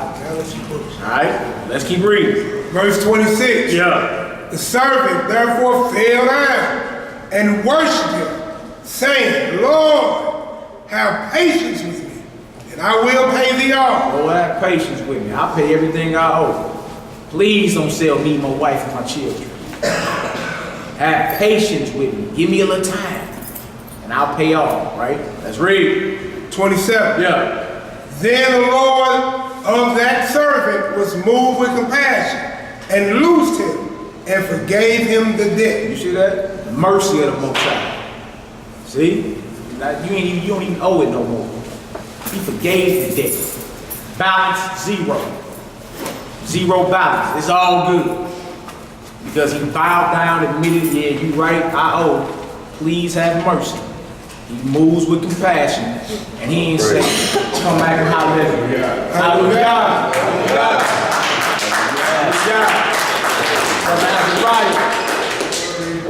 Brother still in the land of the living. Hallelujah. What we was just talking about. Just talking about this Hebrew. Right. But made me lose my train of thought, right? Yeah, so look, he falls down, he worships, he like, I have compassion on him, you know, give me time, I'll pay the debt, right? He forgave the debt, zero balance, forgave the whole thing. He didn't say, get back to me, hey, in a month, have my money, right? 6 months, better have my money. No extension. Straight up. Forgave, why? Forgave the whole thing. Forgave the whole thing. All right, remember, this is the kingdom of heaven is like this. Let's read, he wrote. Verse 28. Yeah. But the same servant went out and found one of his fellow servants, which owed him 100 pence. And he laid hands on him and took him by the throat, saying, pay me that thou owest. Y'all see that? It's the same cat who fell down, begged the Most High, begged him. No compassion. Right, please don't give me time. Please don't sell my wife and my children and me. Give me time, I'll pay the debt. See that? He moves with compassion and says, no way, you don't owe nothing, I forgive you. The same cat gets up, right? And go find somebody that owe him less than what he owed. He owed talents. Right. 10,000 of them. He owed him 100 pennies. Was it $1? He owed $1.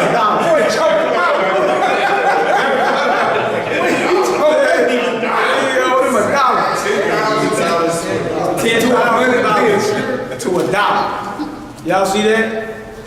The Lord forgave him. That's serious, man. He's so drunk with power, we like, oh, okay. Well, I'm finna go collect Ed since I don't owe him nothing. I can go collect everything that's owed me and I'll be up. And I'll be up. Why the same mindset ain't, I need to forgive everybody that owes me. My whole family was just spared, even my life. But nah, you so greedy, you so drunk with power, you love Lord know everybody so much, that you like, he grabbing folks up by the throat. Pay me what you owe me. Laying hands.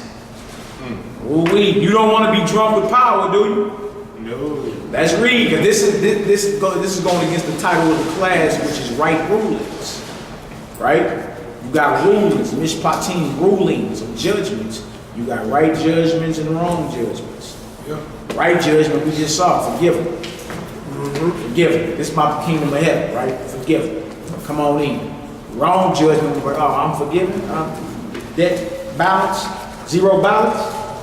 Everybody that owed me. See the mindset real quick? One of them nigga moments on the boondocks. Everybody that owed me, Just that quick. laying hands. You forget that the Most High just had mercy on you.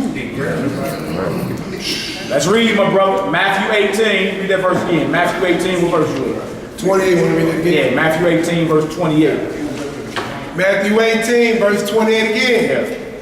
But the same servant went out and found one of his fellow servants, which owed him 100 pence. And he, Come on, man. which owed him 100 pence. And he laid hands on him and took him by the throat, saying, pay me that thou owest. Look at that, 29.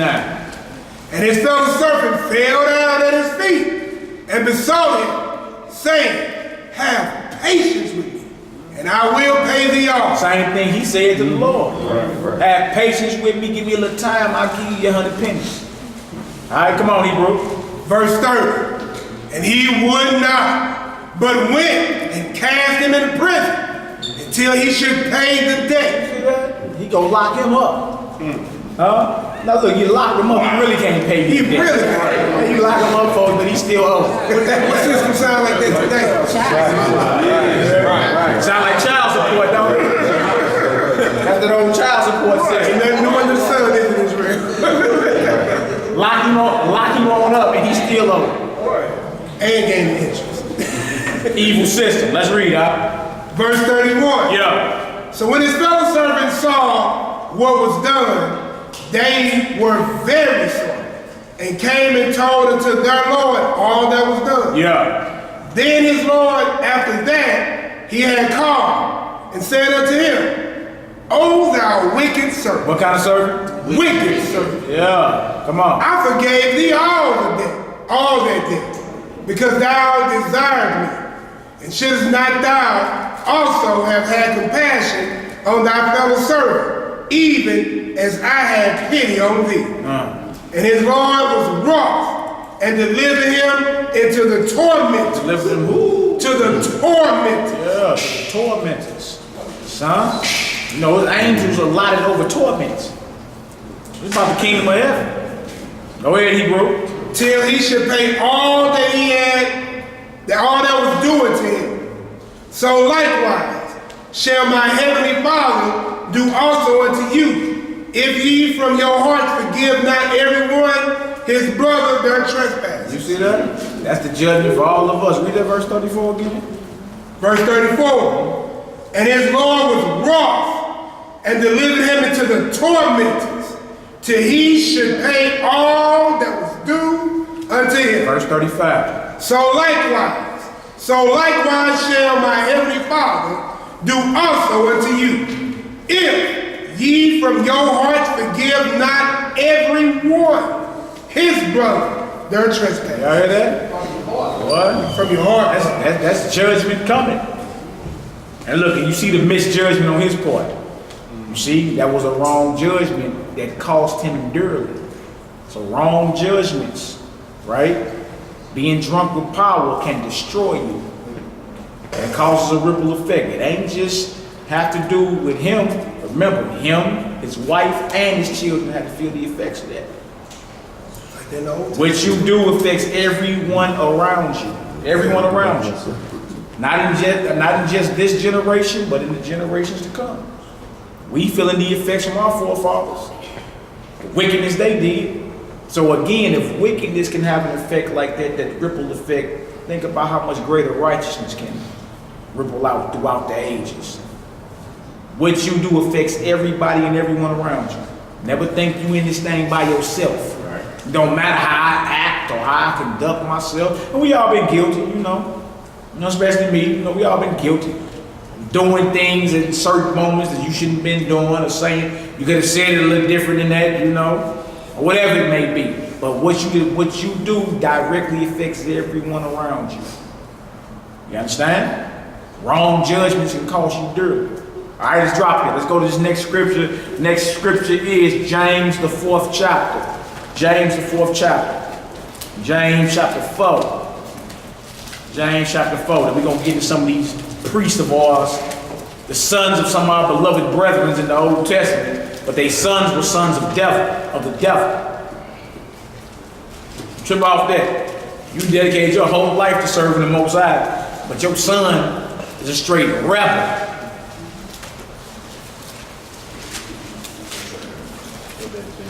Go to James chapter 4 next. James chapter 4, start around verse 1 for me. James chapter 4, verse 1.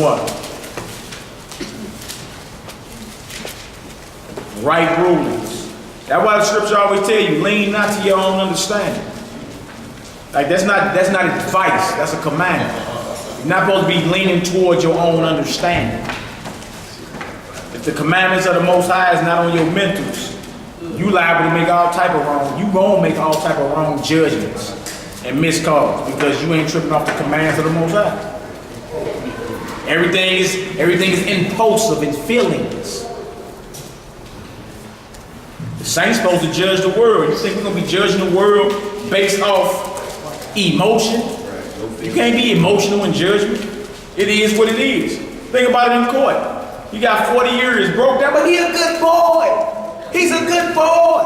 Judge like, yeah, yawn, next. Get him on out of here, bailiff. Get him on out of here, next. Get this good boy on out of here. Yeah. Judgment, emotions don't hold up in judgment. So it don't even matter if you love the person or like them so much, but you scared to tell them where they going off at. And that's all. That's all. You're guilty of respect of persons. And how is you getting ready to rule anything? You scared to tell whoever it is, no matter how long you done known the brother or sister, you scared to tell them you going off doing that. That's evil. You scared to say it. You don't want to say it because in your eyes you can't do nothing wrong. That's the brother that brought me into the truth, man. You scared to tell him, hey man, I see you back over there eating that pigger sandwich, your blister sandwich. Well, there's a Christmas tree I saw in your crib. What you doing? What you on? Thanks. I see you feeling all patriotic now. What you ain't gonna call me. You feeling patriotic, brother? All right. Come on, Hebrew. James the 4th chapter. Y'all help yourselves to plenty of refreshments over there if them Hebrews ain't devoured yet. Now, we all Hebrews. It is a feast day. Food to get devoured before you know it. He ain't going on, All right, James the 4th chapter about friendship and humility. All right, James chapter 4, verse 1. come on. From whence come wars and fighting among you? Come they not hence? Even of your lust, that war is in your members. Of your lust and war in your read that again. You adding words. Yeah. From whence come wars and fighting among you? Come they not hence? Even of your members. Even of what? What? Your lust. Come on, read it again. Come on, get it right.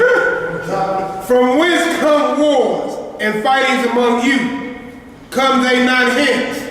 Even of your lust, that war is in your members. That war is in. You need your glasses. What's your glasses?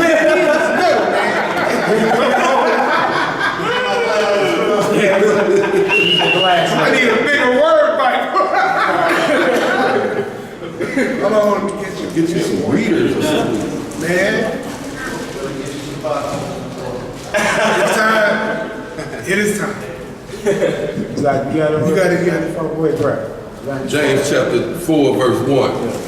From whence come wars and fightings among you? Come they not hence, even of your lust, that war in your members? Questions. Fighting amongst the camp. You know what I'm saying? Everybody's getting carnal, especially in this age of Facebooking. Yeah. Huh? They come because of what? Lust that war in your members. Let's read verse 2. Ye lust and have not. Yeah. Ye kill and desire to have and cannot obtain. Ye fight and war, yet ye have not, because ye ask not. This is amongst a body of believers.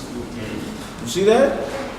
It's deeper than just a non-messianic maniac. That's a whole nother paradigm you have to deal with. But amongst the believers in Messiah, this is what's going on. We still ain't figured out these thousands of years our purpose on this planet. Even though we got the holy oracles right here in front of us. You still warring and beefing and gnawing on each other? Let's read. Ye ask and receive not, because ye ask amiss, Yeah. that ye may consume it upon your lust. Come on. Ye adulterers and adulteresses, know ye not that thy friendship of the world is enmity with the Most High? Enmity. Can you break that out for me? That abyss?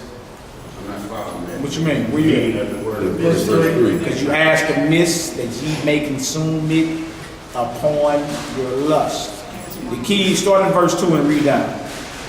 Ye lust and have not, ye kill and desire to have, Yeah, and cannot obtain. yeah.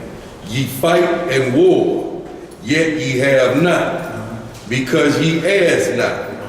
Ye ask and receive not, Okay, I get it now. because ye ask amiss, Yeah. that ye may consume it upon your lust. Keep reading, verse 4. Ye adulterers and adulteresses, know ye not that the friendship of the world is enmity with the Most High? It's enmity with the Most High. Friendship with the world is enmity, meaning hatred with the Most High. Why? Because the world is not taking on the spirit of the Most High, the spirit of God. So if you are a friend or in league with this world, guess what? You're becoming an enemy of the Most High. Because they don't go together.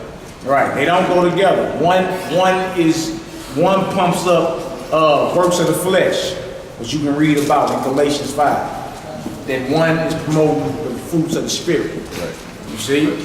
So if you are into what's called the works of the flesh, you a friend of the world, actually. It's deeper than just being, patriotic, red, white, and blue. It's a little deeper than that. That's part of it, but it's deeper than that. You are still in love with the world or a friend of the world if what rules in your members are works of the flesh. And you know what it is. It's not hard to identify. Just look at the situation that's going on. You feel me?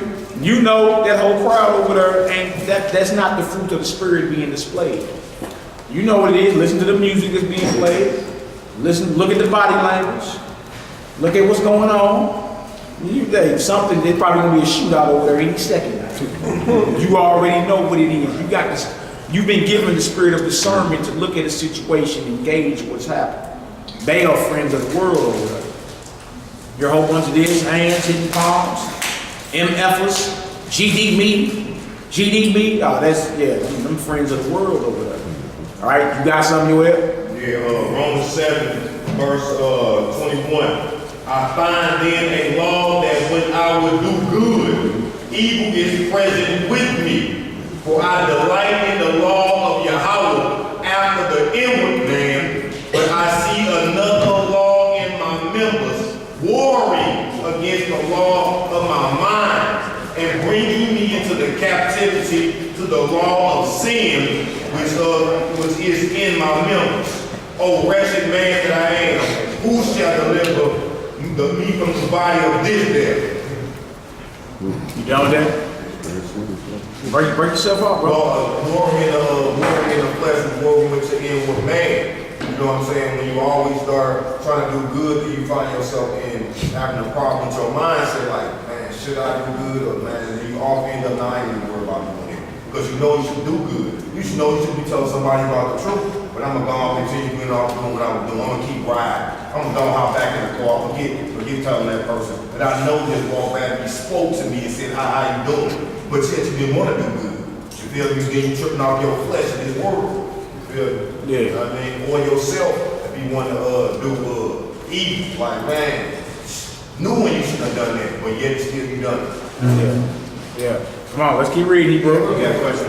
Obed. I was going to say that verse 3, an example of that is King Solomon when he asked the Lord for wisdom instead of the gold and all these worldly things. So when he asked for wisdom, so he can go to give him wisdom.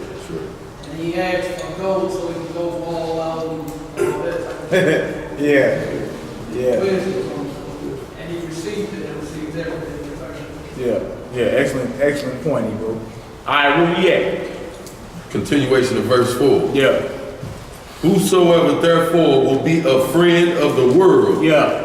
is the enemy of your house. So if you're being led by your carnal mindset, you're an enemy of the Most High. Because again, if you're carnally minded, then guess what the scriptures say? That's death with the Most High. To be carnally minded is death. All right, let's read. Do ye think that the scripture saith in vain, the spirit that dwelleth in us lusteth to envy? But he giveth more grace. Wherefore he said, Yahweh resisteth the proud, but giveth grace unto the humble. That's right, come on. Submit yourselves therefore to Yahweh. Resist the devil, and he will flee from you. Draw nigh to Yahweh, and he will draw nigh to you. Cleanse your hands, ye sinners, and purify your hearts, ye double-minded. See what he say? He said, resist the devil. Submit yourselves first to the Most High. Resist the devil and he will flee. That ain't advice, that's a command. If you resist the devil like you resist your homeboy that popped up on your porch trying to sell you stolen merchandise, it's just that simple. Feel me? Get off my porch, bye. Slam the door. Or what the Messiah do? Get thee hence, Satan. Thou shalt not tempt the Lord thy God. Same thing. You called to go to war. You are going to be tempted. How do you resist the devil? You cuss him out. You cloven-footed, lake of fire, Geico serpent-looking heathen. You pull them scripts out. Your scripture is your spiritual sword. I tell you that in the book of Hebrews. That's your sword you've been given to go to war with. And even if you don't know exactly where it's at. Now, 1 Thessalonians 5:21, you know what the scriptures say. You ain't got to know exactly where it's at. You know what he tempting you to do is wrong. So that means the flip side of you know what's right to do. If you know what he's telling you is wrong, then you know what the right thing you should be doing. Right? So rebuke him, resist him, and he will flee. Some of us done put it into action. It works. It works. All you gotta do is not be scared and bang. Order him behind you. Alright? Let's keep it moving here, bro. Verse 9. Yeah. Be afflicted and mourn and weep. Let your laughter be turned to mourning and your joy to heaviness. Humble yourselves in the sight of the Most High. That's right. And he shall lift you up. Verse 11. What does it say? Speak not evil one of another. Speak not evil one of another, brethren. You hear that? Speak not evil one of another. You see that? We're not supposed to be speaking evil one of another. And speaking evil ain't you bringing correction to a situation. Speaking evil will be bearing false witness on the brother or sister. You understand? Slandering them. Being a busybody or talebearer. Meaning you all up in his mix, her mix. Then you go broadcasting on Facebook. You one of them, y'all remember in Living Color back in the day? Yeah. Miss Benita, whatever. I ain't the one to gossip, but you ain't heard it from me. You know what I'm saying? And she telling everybody business. That ain't the spirit of the Most High. You understand? That's a talebearer. That's a slanderer. You understand? If you was busy doing the work of the Most High, you ain't got time to be all up in everybody's mix. What's going on, and how that's getting around or whatever. Unless it comes right across your face and then you see a situation, you gotta handle it. But unless you don't be going out your way to be, you know, I ain't the one to gossip, but you ain't heard it from me. Them Miss Benita Israelites. You don't want to be that, all right? So speak not evil one against another, brethren. Come on, now. He that speaketh evil of his brother and judgeth his brother speaketh evil of the law. And judgeth the law. But if thou judge the law, thou art not a doer of the law, but a judge. You see that? Come on. There is one lawgiver who is able to save and to destroy. Who art thou that judgest another? Flat out. Come on. Go to now, ye that say, today or tomorrow, ye will go into such a city and continue there a year, and buy and sell and get gain. Whereas ye know not what shall be on the morrow. You don't know what's going to happen tomorrow? That's another spirit you got to get out of. See you tomorrow. See, tomorrow I'm finna go do this. You gotta get that out your whole psyche, because you don't know if your breath can expire this next second. Most I can decide to cash your chips in right now. That's right. So for you to be on some, you understand what tomorrow? Like you don't know that you got enough evil to worry about today. It dies today before you get to talk about tomorrow. You ain't even seen tomorrow. And we all, man, look, we hear all the time, tomorrow ain't promised. You understand? We always hear that, tomorrow ain't promised. But then you fix your lips and say, tomorrow I ain't doing this. It should be, if it's the Lord's will. If it's Yah's will, I'll see you tomorrow. Huh? Because man's goings are of the Most High. You don't know your own way. All right, Brother AZ. Again, man, what they're saying about tomorrow, you know, I just recently had a first-hand witness of that. How my brother was like, I gotta go to work tomorrow, you know. And the next second, wasn't no tomorrow. Yeah, no tomorrow. So that's a good example of what he's saying. I already said it myself, I just started learning in the Hebrew, but you know what I'm saying, from that prior to this situation, you know, when I was saying it more often because I understood what it means, so it was like I said it more often, but it was like, never thought that would occur, and it was that second, like, even up to that moment, even when my brother was like, I gotta go to work tomorrow. We never made it through That night. the night. Yeah. Yeah. So that's the spirit of just you claiming you gonna see tomorrow. You don't know that. You don't know that. Can I give you one more witness? Yes, sir. Go ahead. That wisdom of Solomon, could you read that for me? Yeah, who got that part? Wisdom Solomon what he wrote? Chapter 2.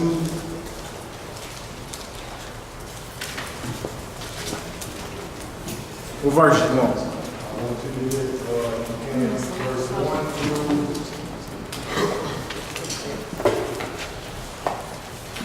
You want to do the 1 to 5? Hey, heard. We got a few more verses in the James 4, and then let's do the Wisdom of Solomon 2. You show us how far you want to go? You want to go out further? It's all good. It's all good, brother. Let us finish the James 4. We got a few more verses. We get the Wisdom of Solomon 2, and then when we get done with the 2, throw the 3 out there. We'll get her done.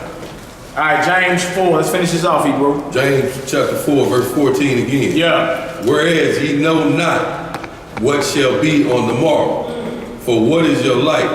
It is even a vapor that appeareth for a little time, and then vanisheth away. You see that? You see that? Life of vapor. Yeah, you only here for that much, that quick. Life over. Vapor. That's something else we take for granted. Time. Time. Like we always ask, where did time go? You understand? Where did time go? Time ticking. It's like the sand in the hourglass. It's slipping away. Like the water in the sink, circling the drain. We take all that for granted. You understand? Your life is a vapor. Especially in today's time, we ain't living no ages and time like we was back in the day. You're not living long today. You an OG in the streets at 17. Somebody living long. He's an OG and he's 17. 17 years old. You understand? Life is a vapor. But look, we can hear it all the time, and then as soon as you leave up out of here, you forget it. You forget it. Even though you see death all around you. You see death all around you every day. You all, for something in us, make us forget that we on borrowed time. Borrowed time. Why is borrowed? Because you got to give it back. It's like a loan. You got to pay that back with interest. And that's what we own right here. All right? Life of faith. What else to say? Verse 15. Yeah. For that ye ought to say, if the Most High will, we shall live and do this or that. Yeah, Yahweh Ratzah. That's how we say that in Hebrew. Yahweh Ratzah. If the Lord have favor, if he will, no, I will see it. Yahweh Ratzah. The Lord willing. That's that word. Yeah. Your Lord willing, I will see each other. All right? Come on, Hebrew. But now ye rejoice in your boastings. All such rejoicing is evil. You see that? He ain't say that was righteous. If you boasting about tomorrow, that's evil coming off your lips. Think about how insane you sound knowing death is around you every day. and you just know for sure you got tomorrow. I got tomorrow stamped. We all good. We booked up for tomorrow. I'm straight. I'm gonna get through tomorrow. Yeah, all right. Let's read Hebrew.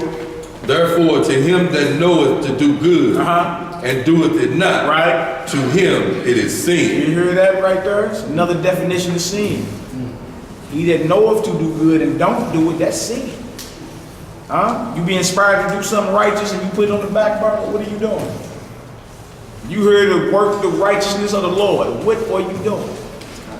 Playing around. My brother on Wisdom of Solomon chapter 2 next. Put that on board up. Wisdom of Solomon chapter 2. If y'all don't got the Apocrypha, break it out for us. I'm going to read out the Apocrypha. The Apocrypha is part of the 1611 King James. Yeah. You can get it like this, or you can get it by itself. But it's 15 books that they took out because the Protestants and the Catholics was arguing about it. But really, they took them out so we wouldn't know who we was. Because we all up in it. All up in it. Yeah, beautiful reading too. Wisdom of Solomon 2, 1-5. Bro, I want to go ahead. And then he want to do Wisdom of Solomon chapter 3. And then we're going to get into this misjudgment of David. You want to do 1-10 chapter 2? Chapter 3, 1-10. And then we're going to get to this misjudgment. Remember the name of the class is right rulings or right judgments. And it's a movement out here today trying to make David Messiah. I don't know if y'all know that. Some people out here that don't believe in the New Testament, they all out of answers, so their last answer is David is the Messiah. But what we about to read about David, you have some hard time explaining.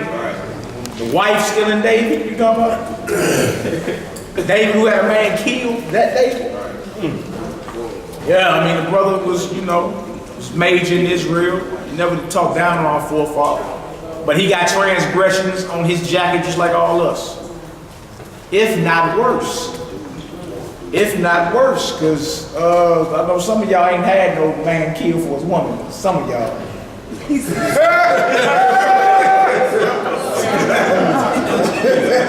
Some of y'all had I don't know. Y'all some rough looking Hebrews over there. I don't know. But now, we're going to get into some of them misjudgments. Because that's what it is, man. One moment of pleasure cause you eternity worth of pain. That's just what it is. So it's a movement out trying to make David Messiah now. They don't believe in the New Testament. Even though the Messiah is the legitimate heir from David to sit on the throne. Lineage listed in Matthew 1 and Luke 3, you understand? It's all there. I just asked him, why would the Most High prophesy about David 2 or 3 times? Yeah, after David. 5 times. Right after he died, prophesy about him again. Right. Hundreds told David was going to happen too. Yeah. And then hundreds of years after he died, Jeremiah on the scene, talking about the branch coming out of David. Is it out? Set up a branch from David. In his days, Judah shall be saved and Israel shall dwell safely. And we're going to call him the Lord, capital Lord, our righteousness. You feel me? Who is that? Then he got to be born in Bethlehem like David as well. Out of all of David's sons, who was born in Bethlehem? Solomon born in Bethlehem? What about Hezekiah? Josiah? Your list just ran out of even somewhat righteous sons of David. Out of all them sons he had, there's only like 3 of them that Solomon went evil as all hell after a while. We still read Proverbs though, don't we? Solomon fell completely off after so long, you understand? He admitted at the end of his life though, hey, fear God, keep his commandments. That's the whole thing, man. Right. So after David, what other righteous son do you have? If you're gonna take Christ of the New Testament out the picture, it's still gotta be a son of David that's gonna have to sit on his throne and receive an everlasting kingdom. He gotta be born in Bethlehem. You understand? They gotta gamble over his garments according to Psalms 22. They gotta pierce his hand and his feet according to Psalms 22. He gotta be resurrected, Psalm 16, 9-10. They gotta feed him vinegar and gall, Psalm 69. Born of a virgin, Isaiah chapter 7. Receive an everlasting kingdom, be called the mighty God. Ooh-wee. Right. Ooh-wee. And you saying it ain't the one in the New Testament? You gotta be a stone laid before Joshua. Yeah. Like it's a whole bunch of stuff that must be fulfilled. So if you're saying it's not him in the New Testament, well, what son of Solomon, what son of David should I say you gonna bring to the table? Hezekiah, he took down the high places, I give him that. But the Assyrian king punked him. He sold the gold, he showed the secret stash to the enemy. Isaiah cussed him out, like, what is you doing? The enemy's finna come and take all this. What are you doing? Had to beg for his life to be extended. So took the gold off the door so he wouldn't get conquered. Nah, that can't be talking about him. He wasn't born in Bethlehem anyway. Man, he wasn't wise. Yeah, and then the next one would be Josiah. That's the brother that in the Apocrypha threw the biggest Passover after a while, read the law, but then he went to war when the Most High told him don't go to war and died. He wasn't born in Bethlehem either. See, so you cut your throat if you taking the Messiah in the New Testament off the picture, out of the picture, and claiming it's somebody else. Or you saying he ain't came yet.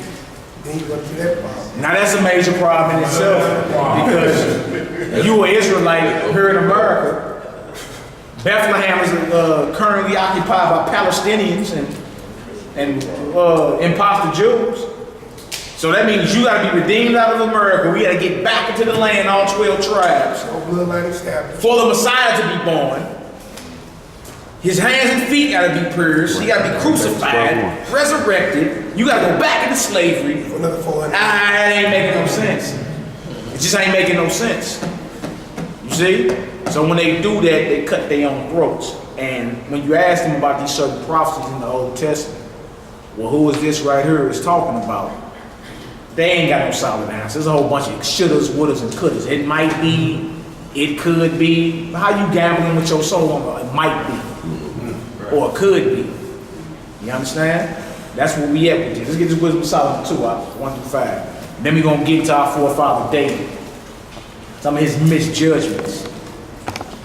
And make sure we not out here making judgments or making rulings based off our emotion or based off the commands of the Most High. That's how it gotta be. It can't be nothing about your feelings. Your feelings will get the kingdom snatched from you. What happened with Saul? Saul was cool with the dude that the Most High said would put him down. You need to put them down right now. Right? Saul completed 75% of the job. Left dude alive. You know what I'm saying? Samuel came around like, man, what is this? What is this I'm hearing? I'm smelling y'all barbecuing and dancing and what he doing still alive? Oh, you know, that's my boy. You know, me and him cool. You dig?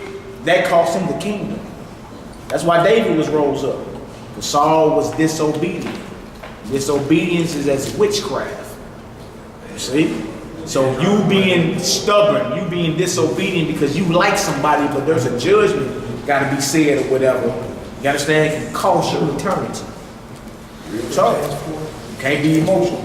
Yeah. Okay, Wisdom of Solomon 2, you got it? Wisdom of Solomon chapter 2, verse 1. Yes, sir. For the ungodly said, reasoning with themselves, but not aright. Our life is short and tedious, and in the death of a man there is no remedy. Neither was there any man known to have returned from the grave. For we are born at all adventure, and we shall be hereafter as though we had never been.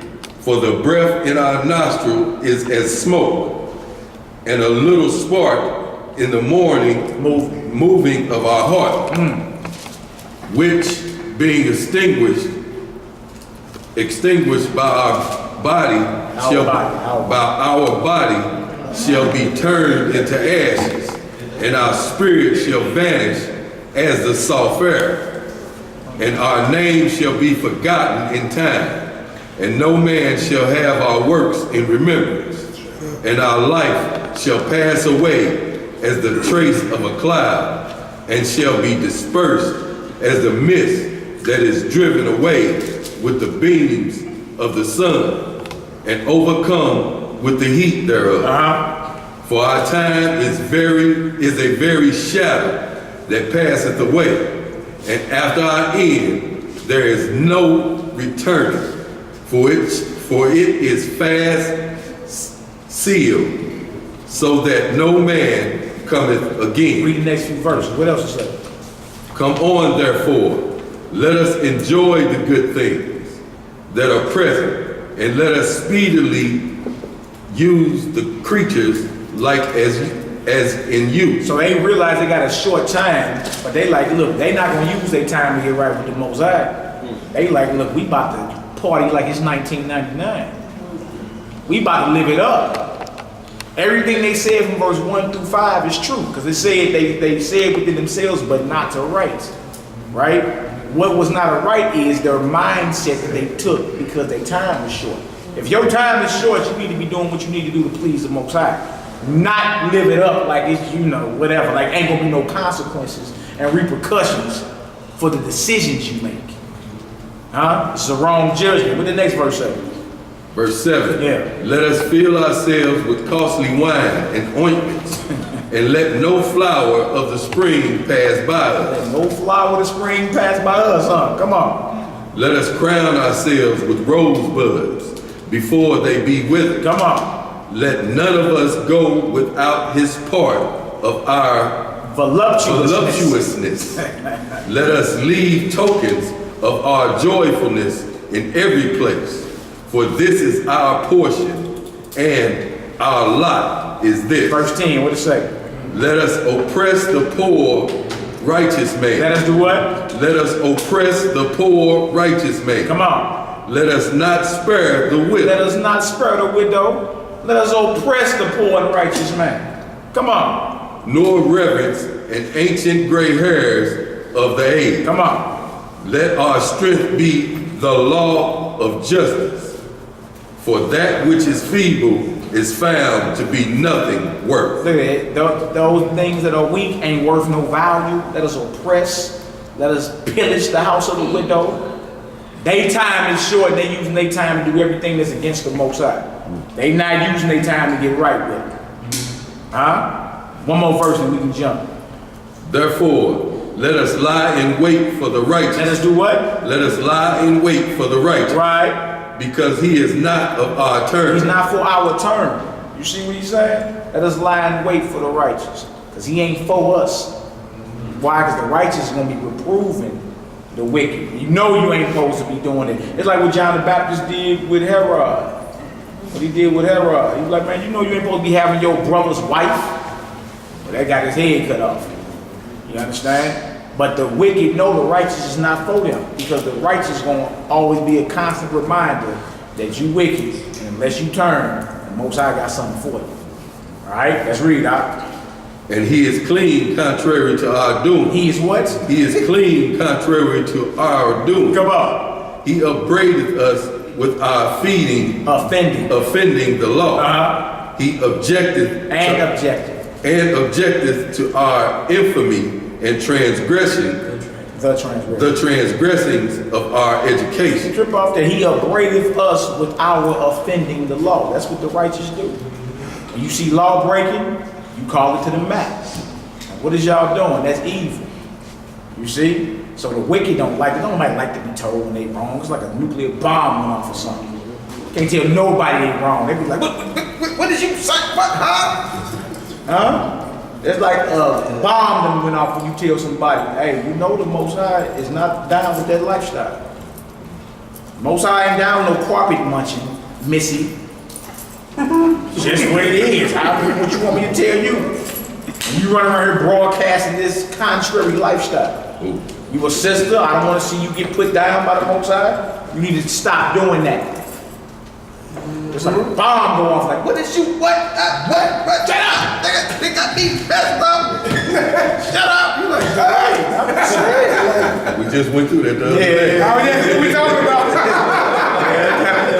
we kind of witnessed that the other day. Leaving the hospital. Leaving you. That's crazy. But again, the wicked don't like being told that they're wrong. You understand? It go back to what you were saying, is judgment, right? Because that's most what they say. Who are you to judge? Yeah. You See, that wasn't even judgment. That was like more like correction and reproof. Because judgment for homosexuality actually is death. Right. So we're not issuing judgment. Right. We just offer correction and reproof to edify people so they won't go down that road again. Yeah. You see what I'm saying? It's that same thing with adultery, you know what I'm saying? A lot of us, knowingly or unknowingly, you know what I'm saying, still not an excuse. It's not an excuse in this one, let alone the next. You know what I'm saying? We didn't mess with somebody else's wife or whatever like that, or she was married and messed with another man. That's punishable back there. You see what I'm saying? But the only thing we doing at this point is just, hey man, that is off. Please get that right with the Most High before the judgment comes. That's right. That's it. Yeah. So they getting corrected and reproved, but they ain't getting the judgment. People get they confused. Only God can judge me. You really don't want God to judge you. Right. Because the judgment for what you got caught in is death. Right. So, you know, just accept this correction. Yeah, it's just a level of correcting and bringing righteous balance to the That's situation. it. And if you love somebody, you're going to tell them that. Like, if you hate somebody, you're going to be on some, hey, continue your wickedness. High five. It's all good. Love you anyway. Which is a false love. No, you don't. Because if you love them, you be telling them what they need to do to dump that lake of fire. You know what I'm saying? You don't love nobody. Like, again, we always give the example. You coming up the street, it's 10,000 guillotines down here, right? You coming up the street this way. You see your loved one. You may barely know them or you may know them very well. They going down the street, they think it's a gold pot at the end of the rainbow. They think when I get to the end of Martin Luther King and Euclid, right here, it's payday. But you coming up the street, right? What do? You just throw, hey, you don't throw him the pound. What's up, dog? It's all good. Handle your business. Knowing he walking up on 10,000 guillotines, his head's finna get cut off. In his mind, he thinks that he's about to get paid. Right? But you love him enough to tell him, hey man, look, turn around. There ain't no gold at the end of the rainbow. They're actually gonna kill you if you keep going down that way. Now he may not want to hear that. It may ruin his whole plan he got because he got everything bought already with the money he ain't got. Count money that he ain't got in the bank, you know. You know how we do all the time. You see what I'm saying? But he may not want to hear it. It may destroy his plans, but he need to hear it. Now, if you want to keep going down that path and say, nigga, you lying, you just hating on me because of my payday. Hey, that's all on you, all right? But I at least had to tell you because I loved you enough to tell you, look, duck that. You understand? Duck that. All right, so where we at? We need Wisdom Solomon 3. What you got? 1 through 13? Wisdom Solomon 3, 1 through 13. Go ahead, Doc. You get corrected to a Christian, they be offended for the rest of their life. I don't know. They don't always get you so long, they been in feelings so long. Right. Yeah, I mean, look, it ain't just them, atheists. Right. You know what I'm saying? Somebody that's you know, guilty of sodomy, and which this nation is down with homosexuality, you understand? That's all type of I don't even know what that damn Solomon ain't heard today. Ask me on the Called that tabernacle tickets. How much? They ain't neither one of them here. Yeah, they not here. They got the code. I can give you that information. You got that? You got the code. Yeah, Or y'all can put it in, if you're trying to pay, That's what I'm put gonna it do. in there and just write it down. Write it down. All right, come on, let's get this done. Wisdom of Solomon 2. No, 3. Wisdom of Solomon 3, 1 through 13. Wisdom of Solomon, chapter 3, verse 1. Yes, sir. But the souls of the righteous are in the hands of Yahweh. Beautiful. And there shall no torment touch them. In the sight of the unwise, they seem to die, and their departure is taken for misery. You see that? Even though the righteous died, that's not necessarily a bad thing. In the eyes of the ignorant and the wicked, it seems like, yes. You understand? But if he righteous, he in a good spot. You feel me? Waiting resurrection. So in the sight of the unwise and the wicked, it may be yes, but you say, right, it must have been a wicked nigga. Yeah, it must have been wicked. Come on, Hebrew. Verse 3. And they're going from us to be utter destruction, but they are in peace. That's right. For though they are punished, For though they be. for though they be punished in the sight of men, yet is their hope full of immortality. Wow. Come on. And having been a little chastised, and having been a little chastised, they shall be greatly rewarded, for Yahweh approved them and found them worthy for himself. As gold in the furnace, as he tried them, and received them as a burnt offering. And in the time of their visitation, they shall shine and run to and fro like sparks among the stubble. They shall judge the nations. They shall what? They shall judge the nations and have dominion over the people, and their Lord shall reign forever. Judgment is coming. Rulership, all that. That's beautiful. Come on, Hebrew. They that put their trust in him shall understand the truth, and such as be faithful in love shall abide with him. For grace and mercy is to his saints. It's to his who? Is to his saints. Come on. And he hath care for his elect. Verse 10, what it say? But the ungodly shall be punished according to their own imagination. You see that? You're going to be punished according to your own imagination. Them wicked thoughts, left unchecked, never rebuked. You see? And if you think about something too long, you actually put it in the plate. You do it. It's just what it is. All right, come on, Hebrew. But the ungodly shall be punished according to their own imaginations, which have neglected the righteous and forsaken the Most High. Wow, come on. For whoso despises wisdom and nurture, he is miserable, and their hope is vain. Wow. Their labors unfruitful, and their works unprofitable. Whoso despises wisdom and nurture, they don't want to hear this truth. They may outwardly look successful to you, but guess what it say? It say their hope is vain. They are miserable. Their labors is unfruitful, and their works are unprofitable. In the eyes of men, they may be somewhat, successful, but they despise wisdom. They despise the counsel of the Bible. That's a miserable soul. No matter how much man pump them up and say, that's a successful man, Steve Jobs. He ain't successful, well, he's dead now, but you know what I'm saying. Those in the sight of men that seem like, Bill Gates. You understand? But he despised the counsel of the Bible. He in all type of satanic activity. You understand? That's a miserable soul. And in the time of the kingdom, he has insufficient funds. He's spiritually insignificant. He can't cash into the kingdom. As great as men said he was on this side, in the eyes of the Most High, he's miserable. All right, go ahead, my brother. Just like when we see a lot of times, we as men, we see people who have material wealth and then they commit suicide. Yeah. Always ask, well, how could they have been so miserable when they had everything that a man could ever want? But they didn't have the law and righteousness of the Most High. That's right. They didn't have the commandments in their hearts. So they would live a miserable life. Yeah. They had no substance. Hey, I was watching that Bernie Madoff movie. Y'all seen that? Bernie Madoff.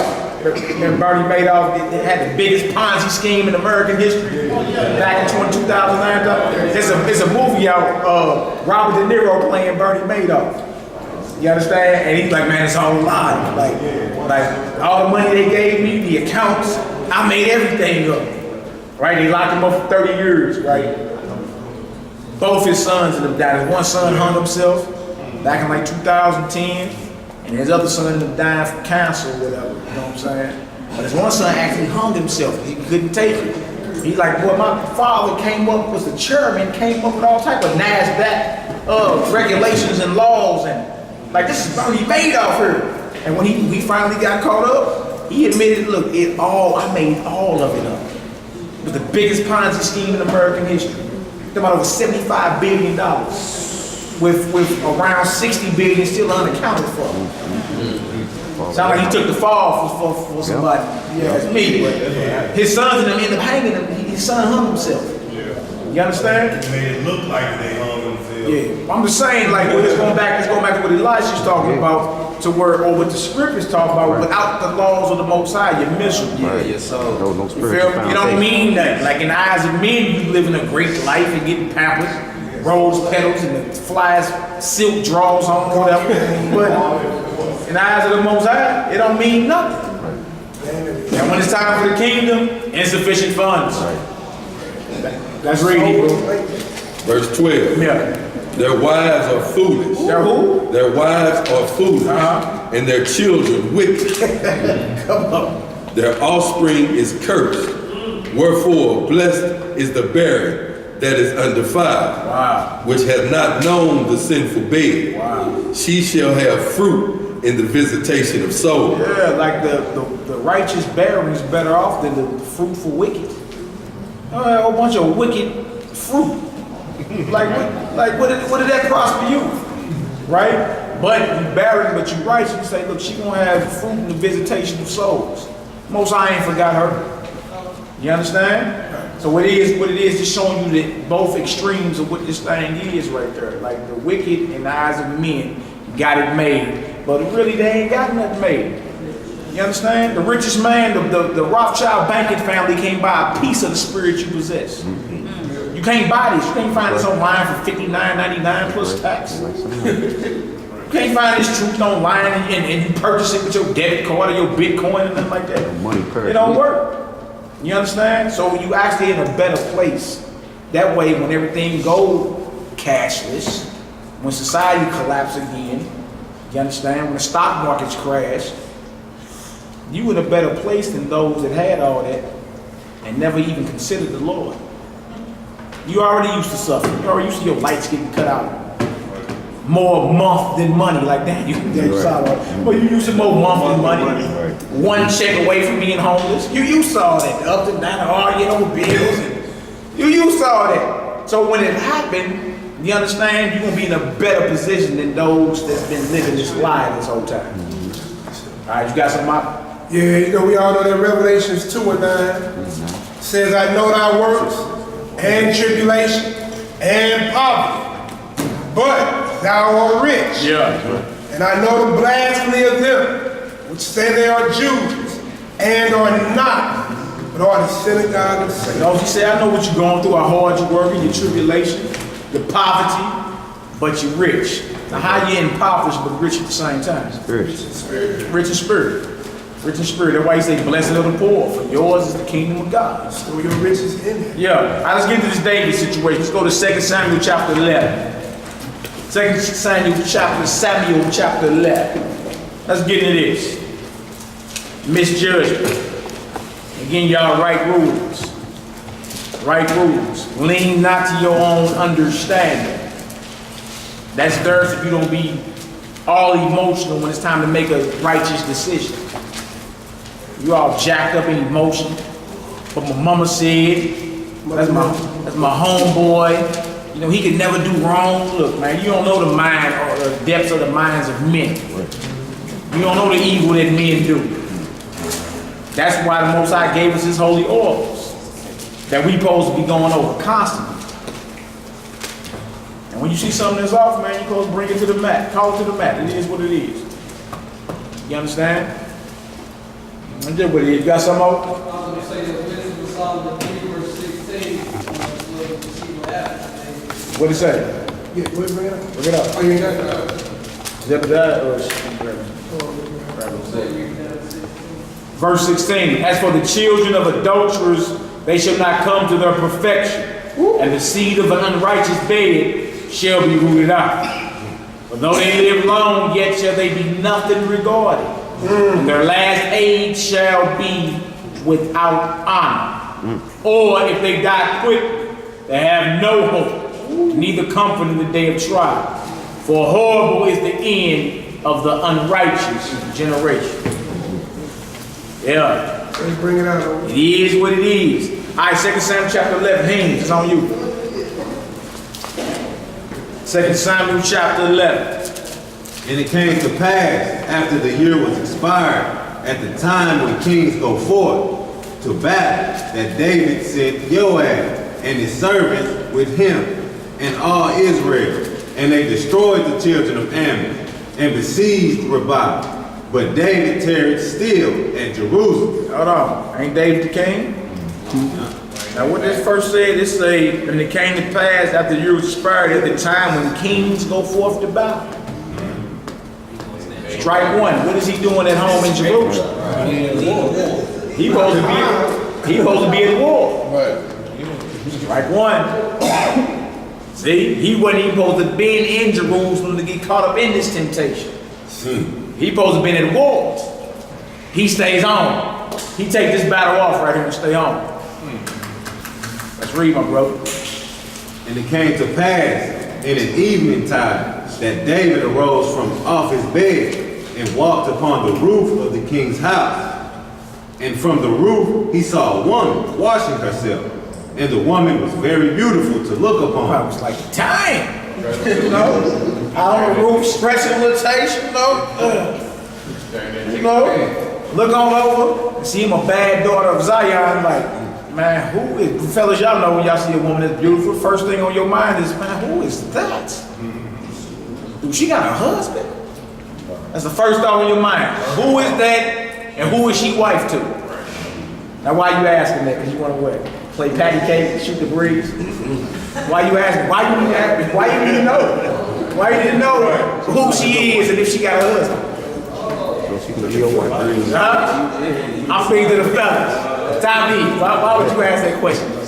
So see if she can be my wife. See if she can be your wife. Yes, sir. See if she's not taken by another man. If she's not taken by another man, then she could be mine. So your first question is, who is that? And who is she the wife of? Because you want her to be your wife. Why? You already said wife. Well, I'm just saying that's a good thing. We don't think like that. Okay. That's a righteous mind. Most brothers think jump off. I'm looking for a wife, not a thing. Jump off. Right. That's a righteous thing. That's all. All praises, bro. All praises. Not a jump off. You brother got something to say on it? Or somebody saying something? Oh, okay. Was that Isaiah saying? Yeah, no, I was just saying what brother was saying. Let's keep it real. We all know that.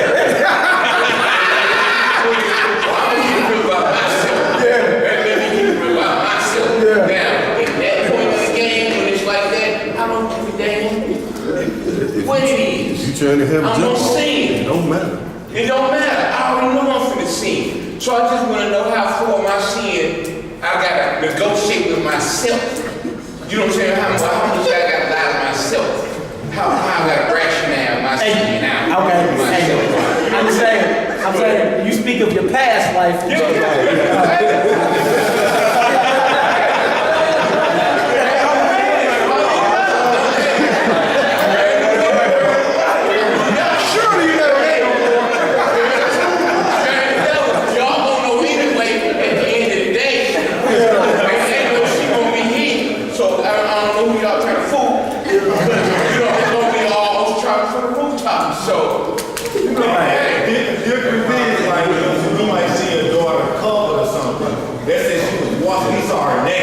That's a different kind of thing. It's all naked, so that's a whole different type of mind. You see somebody straight up and down without the jump. You got nothing less than Hey, I like this type of conversation. What you talking about? Where your mind said that? Go ahead, AC. She been covered, a little more covered at that moment. She could take the hand. So it's talking about he saw her nudity. That's right.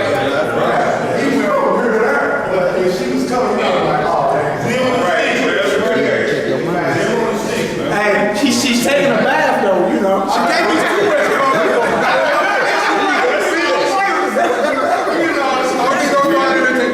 Alright, go ahead, sis. Hold on, bring it down. Go ahead, sis. Does it say in scripture that the sister normally took her, bathed at the time? She could have been trying to tempt him to be that naked out. Who knows? It's so many scenarios that could have played out. She know the thing, you see her? She know the things. Balcony is right there. He on the roof.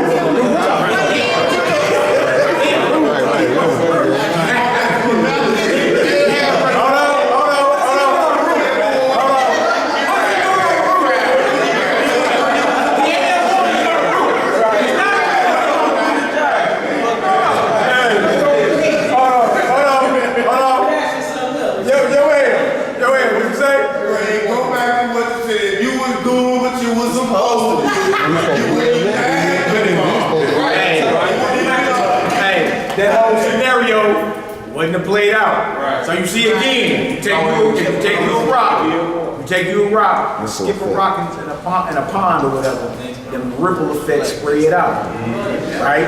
And it spread out all the way over to the other side of the pond. So your actions affect not just you, everybody around you for generations to come. It's one decision. Alright, you ask Look, I mean, if you put all the evidence together, he been plotting before this. Because look, check this out. He didn't go to war. Kings lead in war. Right. And what the hell is a king doing on a rooftop? What is he doing? So no, he knows she been paid. She been paid. Why are you looking at that? Hey, what you say? He knew it was bad time.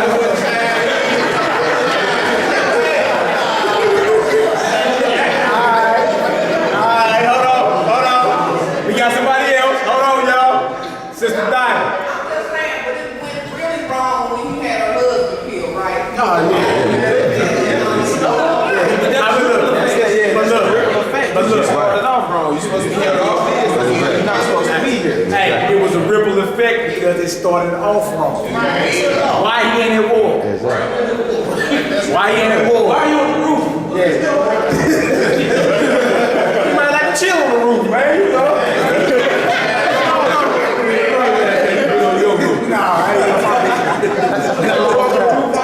Alright, let's get it. Hey, now trip off this. We got all that out of just 2 verses. Yeah.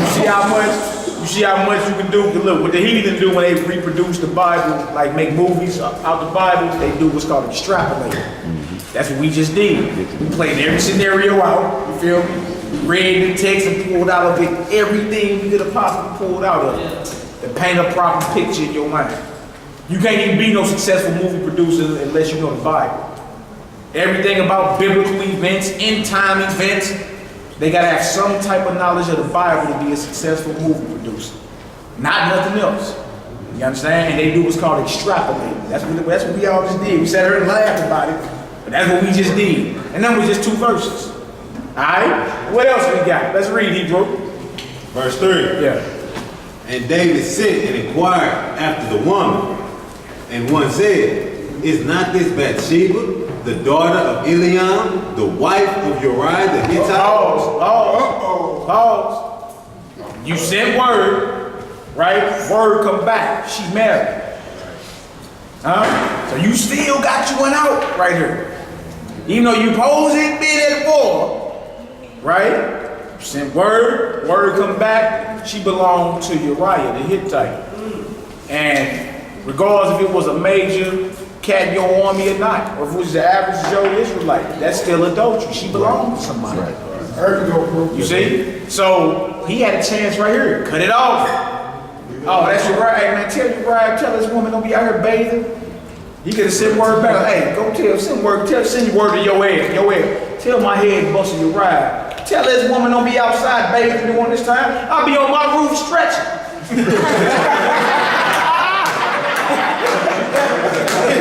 He could have did that. Yeah. And killed this situation.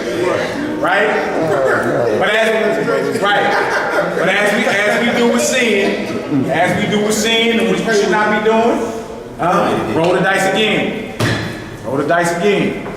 Alright? Now you know she a wife. She belongs to somebody. Let's read, Hebrew. Yeah. Let's read, Hebrew. And David sent messengers and took her. And she came in unto him, and he lay with her. For she was purified from her uncleanliness, and she returned unto her house. So baby, her uncleanness, she just getting off her flower, So David had time to change his mind, because it's safe to say that from when he saw her bathing from her uncleanness until her being able to reproduce, it had to be at least 10 to 14 days. So he had plenty of time to change his mind.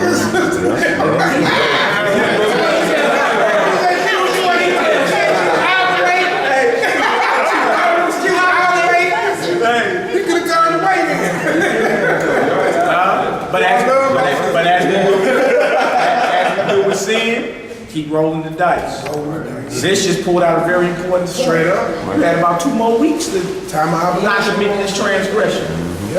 Feel me? You had another way to get out, but you kept going. You don't flirt with sin, man. You don't play around with the devil. You bang with. You don't get in bed and play footsies with transgression. Right? You go to war. We say all the time, we all sinners. But the difference between everybody down here and the rest of the world is you either at war with sin or you're playing footsies with it. Straight up. That's the difference.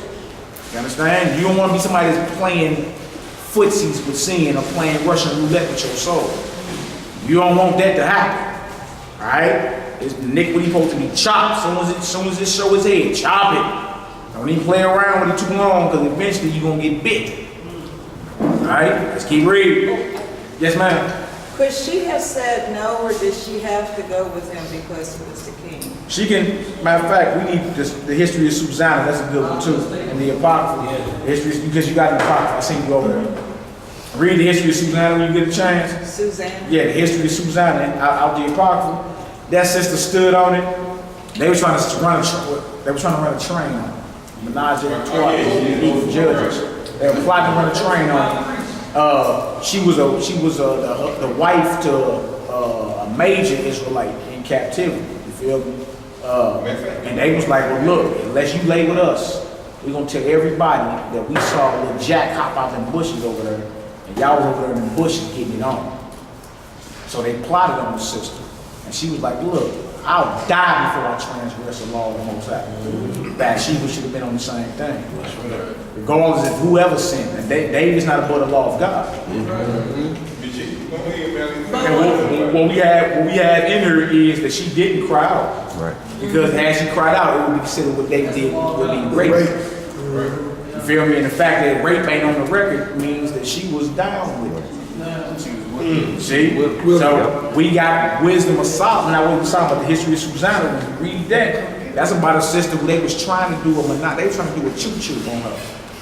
These men of Israel, these priests of Israel that knew the law, priests of Israel who knew the law, plotted on this righteous sister.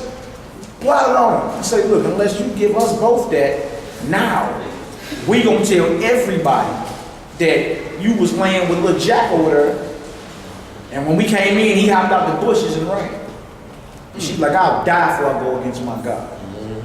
You understand? And then she cried out, and the council was held, and then they was thinking that she actually did it until Daniel in the Bible, who was a young man at the time, he separated the cats. Question like they do in, on first 48. That's right. They separate you, you did a crime together, they're gonna put you in this room over here, this room over here, and Daniel asked them cats, like what tree you saw them under, getting it on. One cat said a cedar tree, and another cat said a different type of tree, so their stories didn't line up. And Daniel was like, look man, my hand is free from the blood of this woman.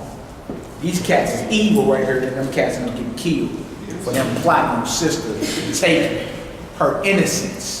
You know what I'm saying? Straight, bring shame on her household because they was inflamed with lust because she was very beautiful. And that was another situation. She used to go out and wash. She used to go out in her garden, wash and do her thing. You know what I'm saying? But they plotted on her. She stood her ground and said, I'll die before I commit this adulterous act right here. And in the end, the Most High brought judgment on the men that was plotting on her. Bathsheba did the same thing. All right?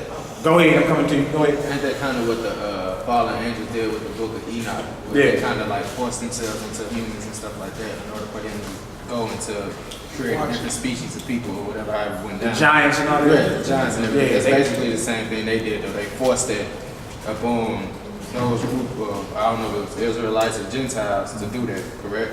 It says they took them wives. But that's the terminology in the Bible when you get married. You took him a wife.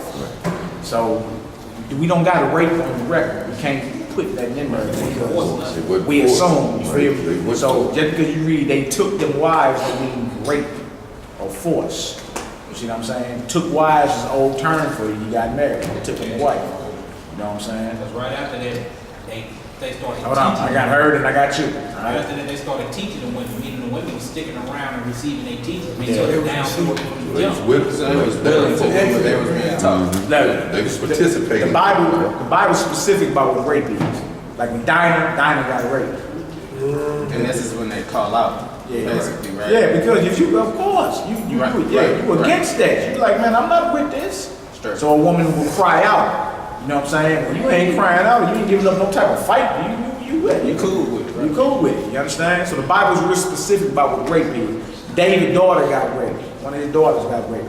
Dinah, the daughter of Jacob, got raped. You know what I'm saying? The Bible's real specific on what that is and how judgment came down because of that. You see what I'm saying? In this story, in the story you talking about, it don't say nothing about no force. Right. None of that. You understand? All right, go ahead, sister. You had something? Was Bathsheba, Sheba Israelite, or was she from another nation? Well, we got Uriah being the Hittite. Hittite, her husband. It just said here she's the daughter of Eliakim. So you have to do research on who he is and see what tribe he go back to. So she might not have been a Sheba. I mean, it can go. It can go either way. I mean, it said the daughter of Eliakim. That's a Hebrew name. Oh, is it? Yeah. Yeah, it's a Hebrew name with a Hebrew meaning. It just take a little more research, more extrapolating. Feel me? Maybe some Google search. Who was the father of Bathsheba? Her name is even Hebrew. Bathsheba, House of Sheba. Yeah. Somebody else has something. You got something. So the two people that was watching Lady Suzanne, that was the priest. Yeah. They watching her garden. Yeah. While she washed and bathed. Watching her doing Janet Jackson. Yeah. There you go. All right. Let's get to it. Let's finish this off. Verse 5. And the woman conceived and sent and told David and said, I am with child. And David sent to Joab saying, send me Uriah the Hittite. And Joab sent Uriah to David.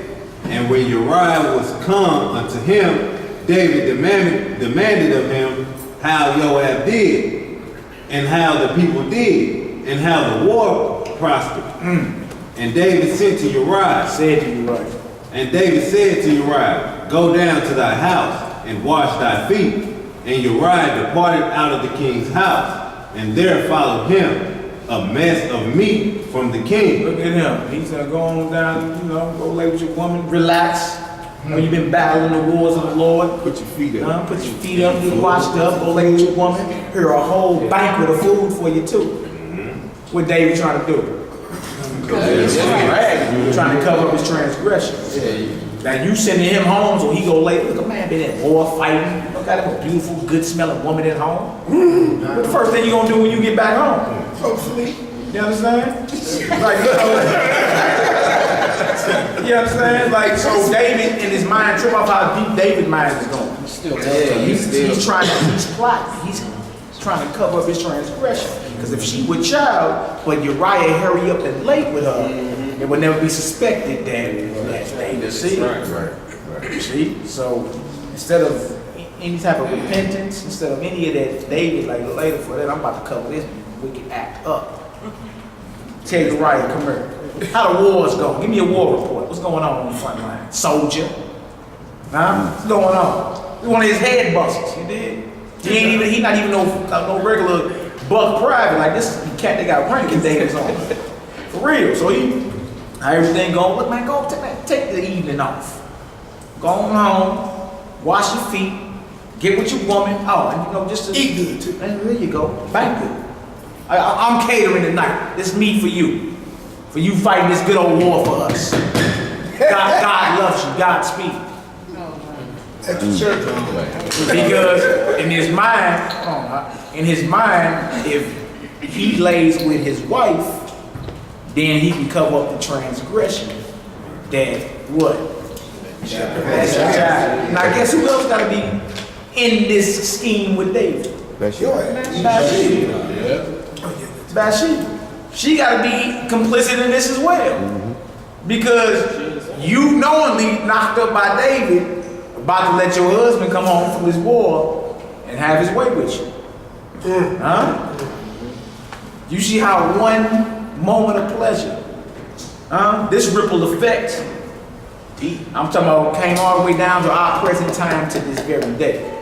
Because the sword never departed David's house because of this.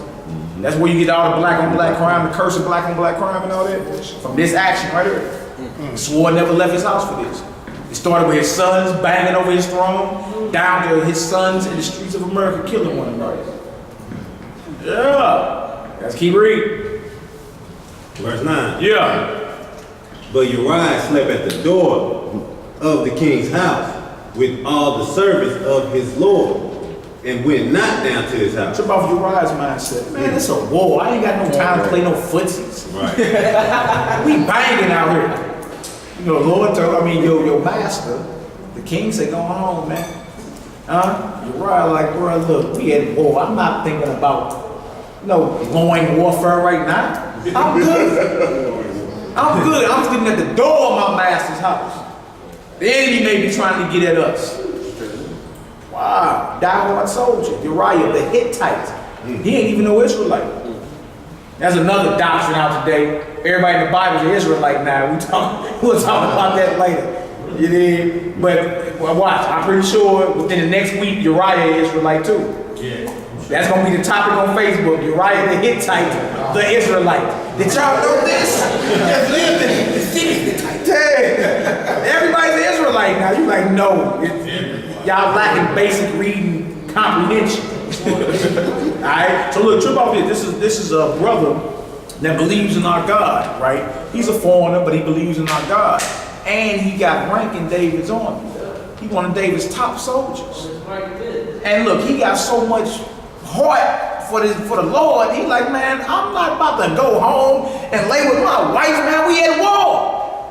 He lays at the door. Let's keep reading. Trip off David's mindset, trip off Bathsheba's mindset, and trip off Uriah's mindset. You see that? Who got something? Come on, Hebrews, keep reading.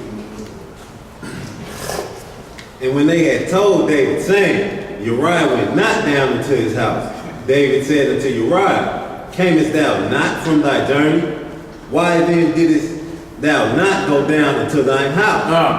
And Uriah said unto David, the ark and Israel and Judah abide in tents, and my lord Joab and the servants of my lord are encamped in the open fields. Shall I then go into my house to eat and to drink and to lie with my wife, as thou livest, and as thy soul liveth? I will not do this thing. This brother was die-hard.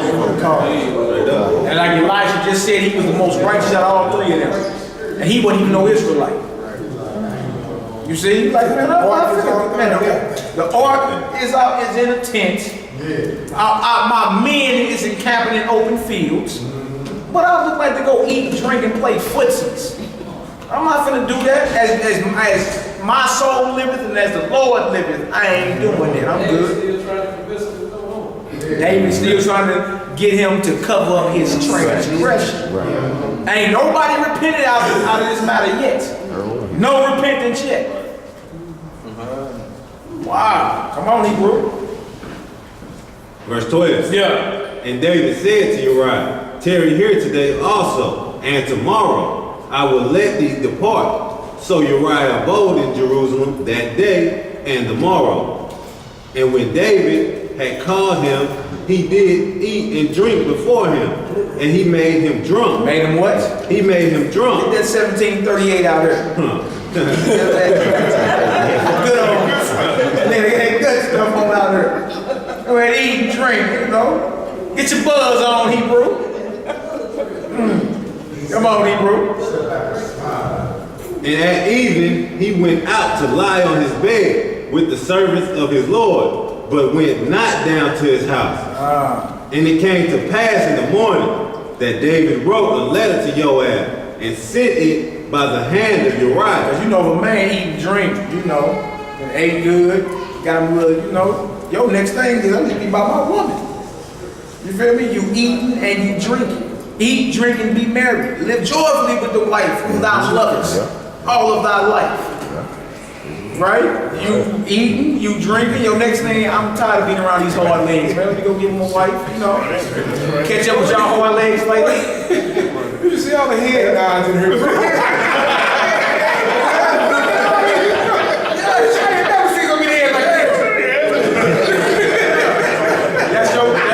That's your natural. That's natural. Right. See, so Tremont, David, he know that. David's still trying to cover himself up. Like, I'm gonna get this nigga drunk. I'm gonna feed him good, get him drunk. Yeah, but look, still, he's so in his spirit. Uriah's so down for the cause. He's like, man, look, I got so much honor. You understand that what I said is thy soul living as you live. I ain't doing that. Even while he drunk, he on point. Most of us lose track of our covenant when we get drunk. Right. Yeah, you done did something off that you regret. You see? But not this foreign Hittite Uriah, who was so down for the cause that he refused to go home and lay with his woman. Think about what you would have done today.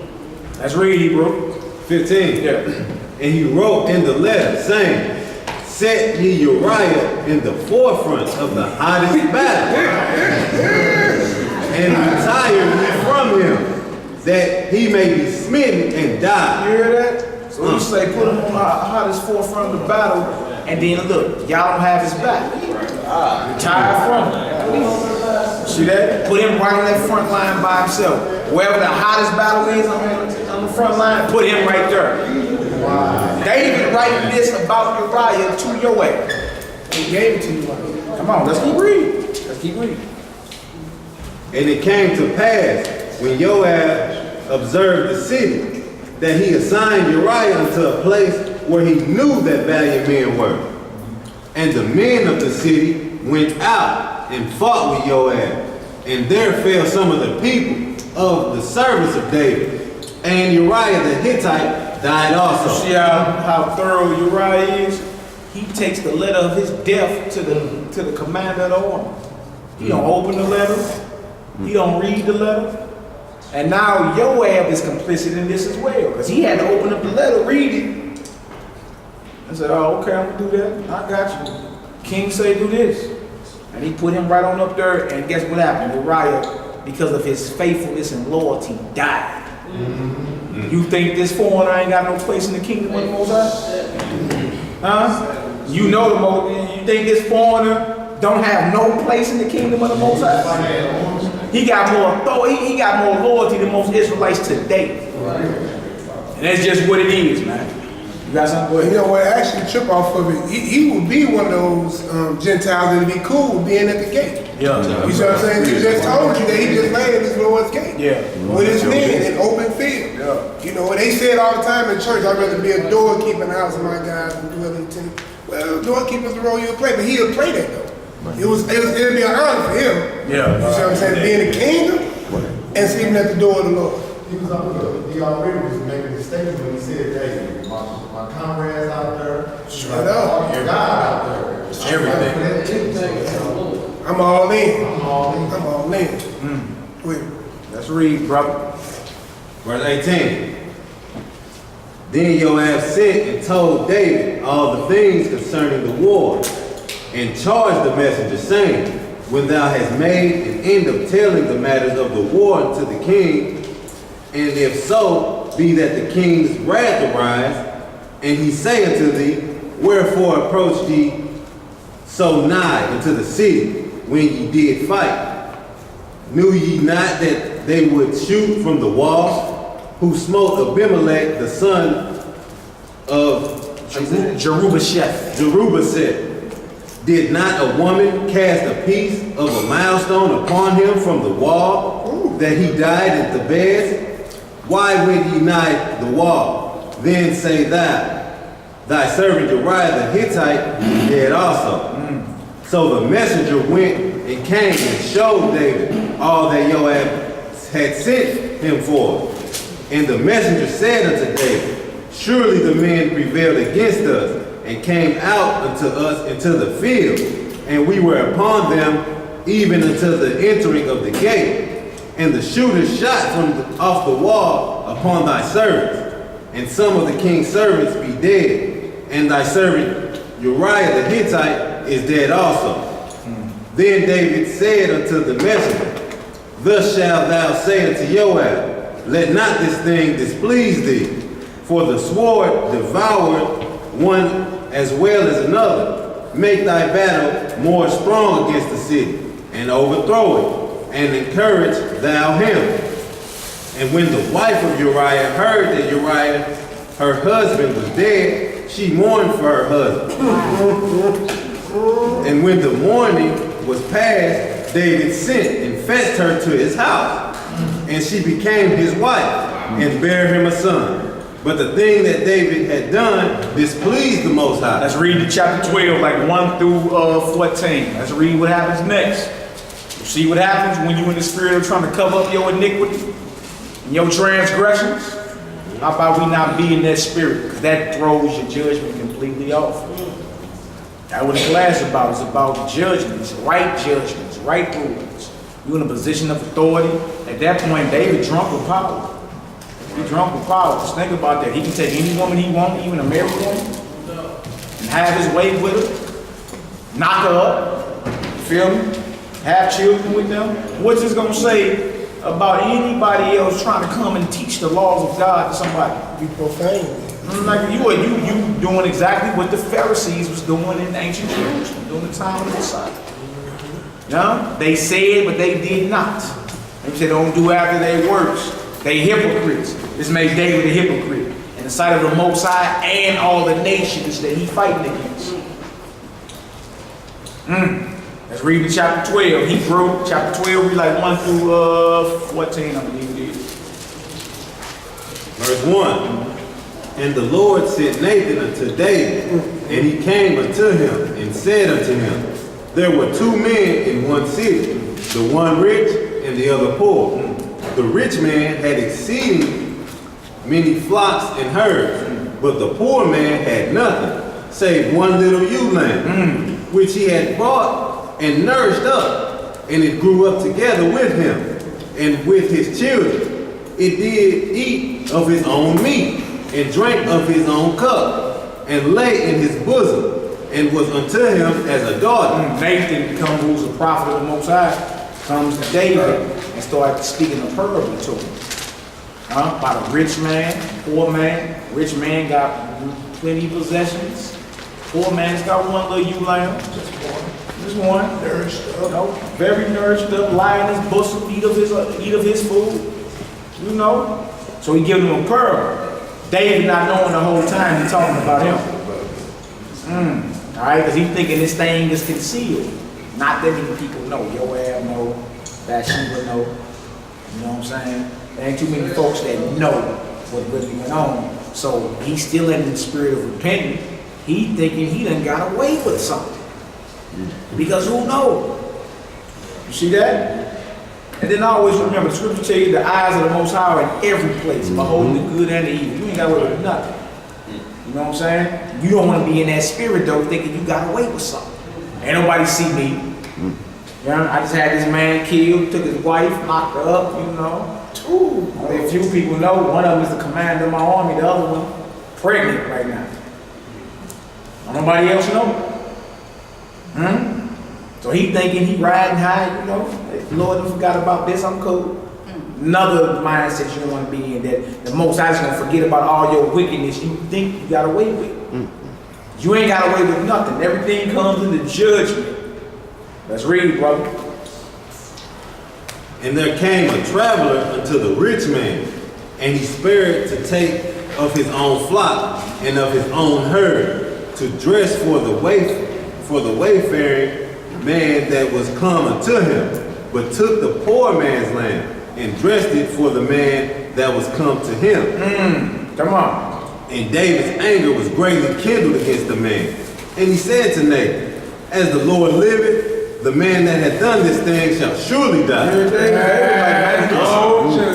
like, dang, that's off. Who done did that? That man gonna die for that.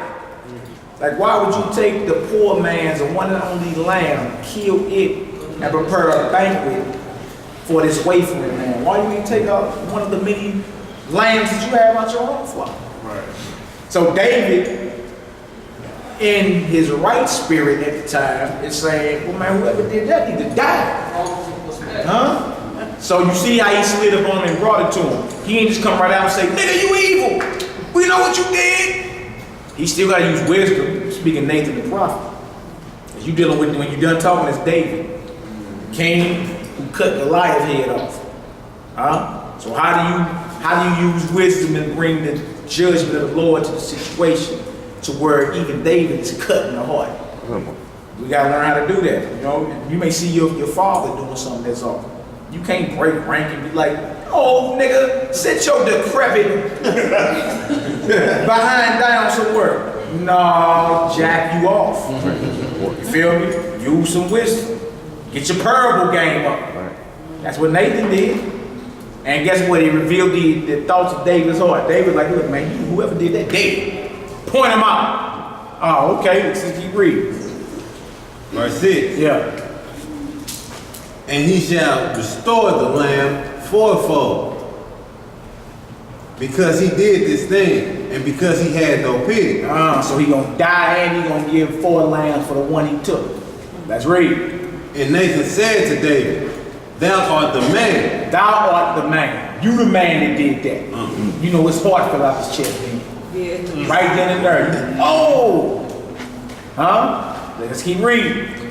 Thus saith the Lord God of Israel, Woo! I anointed thee king over Israel, and I delivered thee out of the hand of Saul. And I gave thee thy master's house, and thy master's wives into thy bosom, and gave thee the house of Israel and of Judah.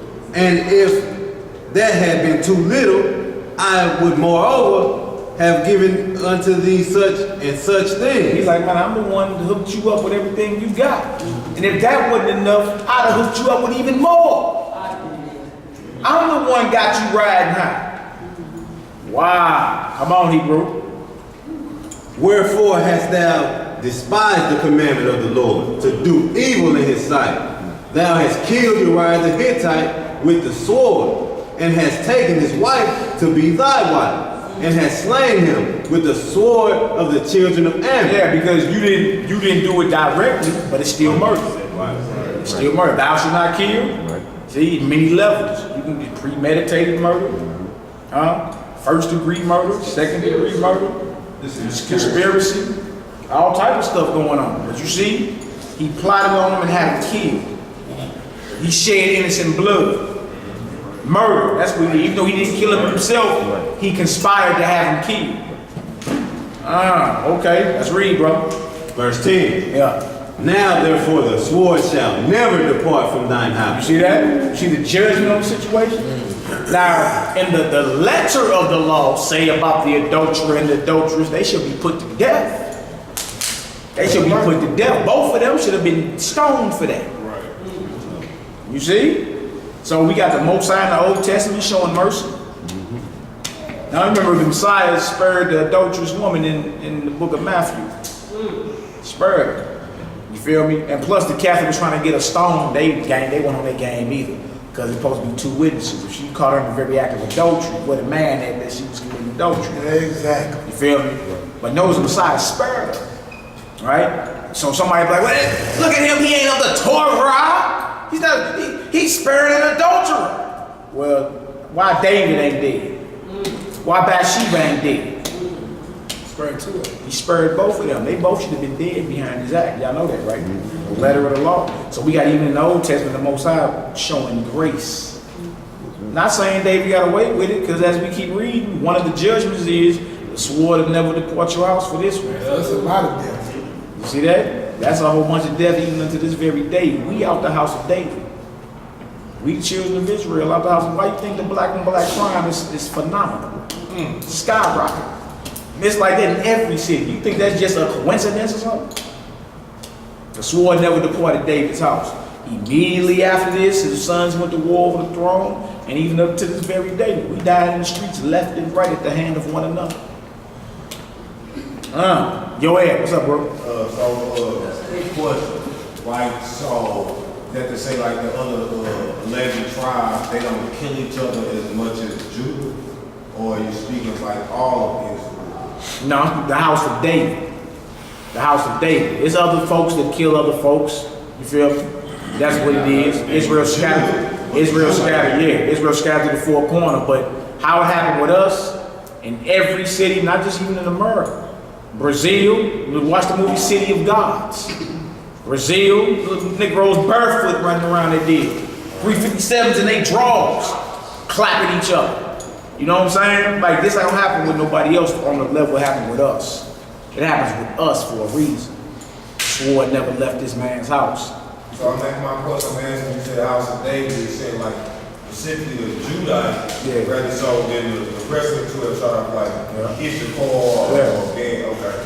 Yeah. He's not saying it don't happen amongst them, but amongst us, and there's no comparison. No, there ain't no comparison. Okay, come on, Hebrew. Verse 11. Yeah.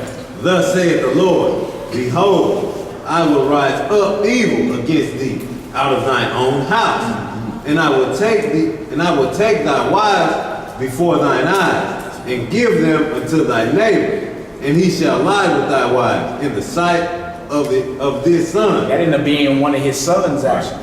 His son Absalom had his way with all his daddy concubines. The neighbor is talking about his own son that came out of his loins. It's one of his sons, because David had many sons. Had several wives, many sons and all that. He's like, if you did this, guess what's about to happen to your wives. Hey, then Pete, he did it on the rooftop. Yeah, he took them on the rooftop. On the rooftop. Right where David seen her. Yeah, that rooftop was popping on. That's what went down there on the rooftop. Hey, look, they had penthouses back then. Verse 12. For thou didst it secretly, but I will do this thing before all Israel and before the sun. I'm going to put this on blast. This will never go away. And even in Matthew chapter 1, when you're going through the lineage, it say Solomon, David begot Solomon by Bathsheba, who was the wife of Uriah the Hittite. That stain never left. It's even in the records. It never left. You feel me? So this thing got known and put on blast. You can imagine how embarrassed all of them was behind this. Embarrassed. All right? Go ahead. Was the son from those two, like basically cursed from there too then? The son, if you keep reading. If you keep reading. Gave birth, well, we finna see. That she, okay. Yeah, if you keep reading, after the son, they had him done.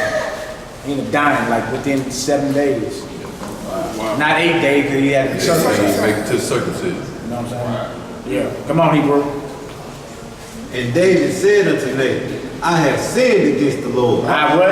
I have sinned against the Lord. Now notice David ain't saying, what you talking about?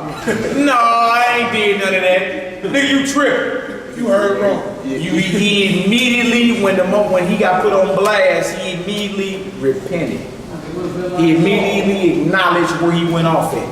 That ain't our mindset today, because we hate being told we wrong. Right. Men and women. It's like a bomb goes off soon you tell somebody.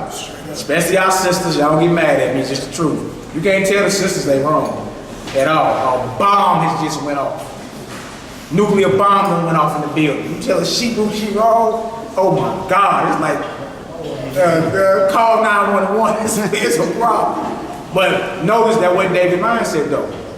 When it got put on blast and revealed, he immediately said, I've sinned against the Lord, man, I'm tripping.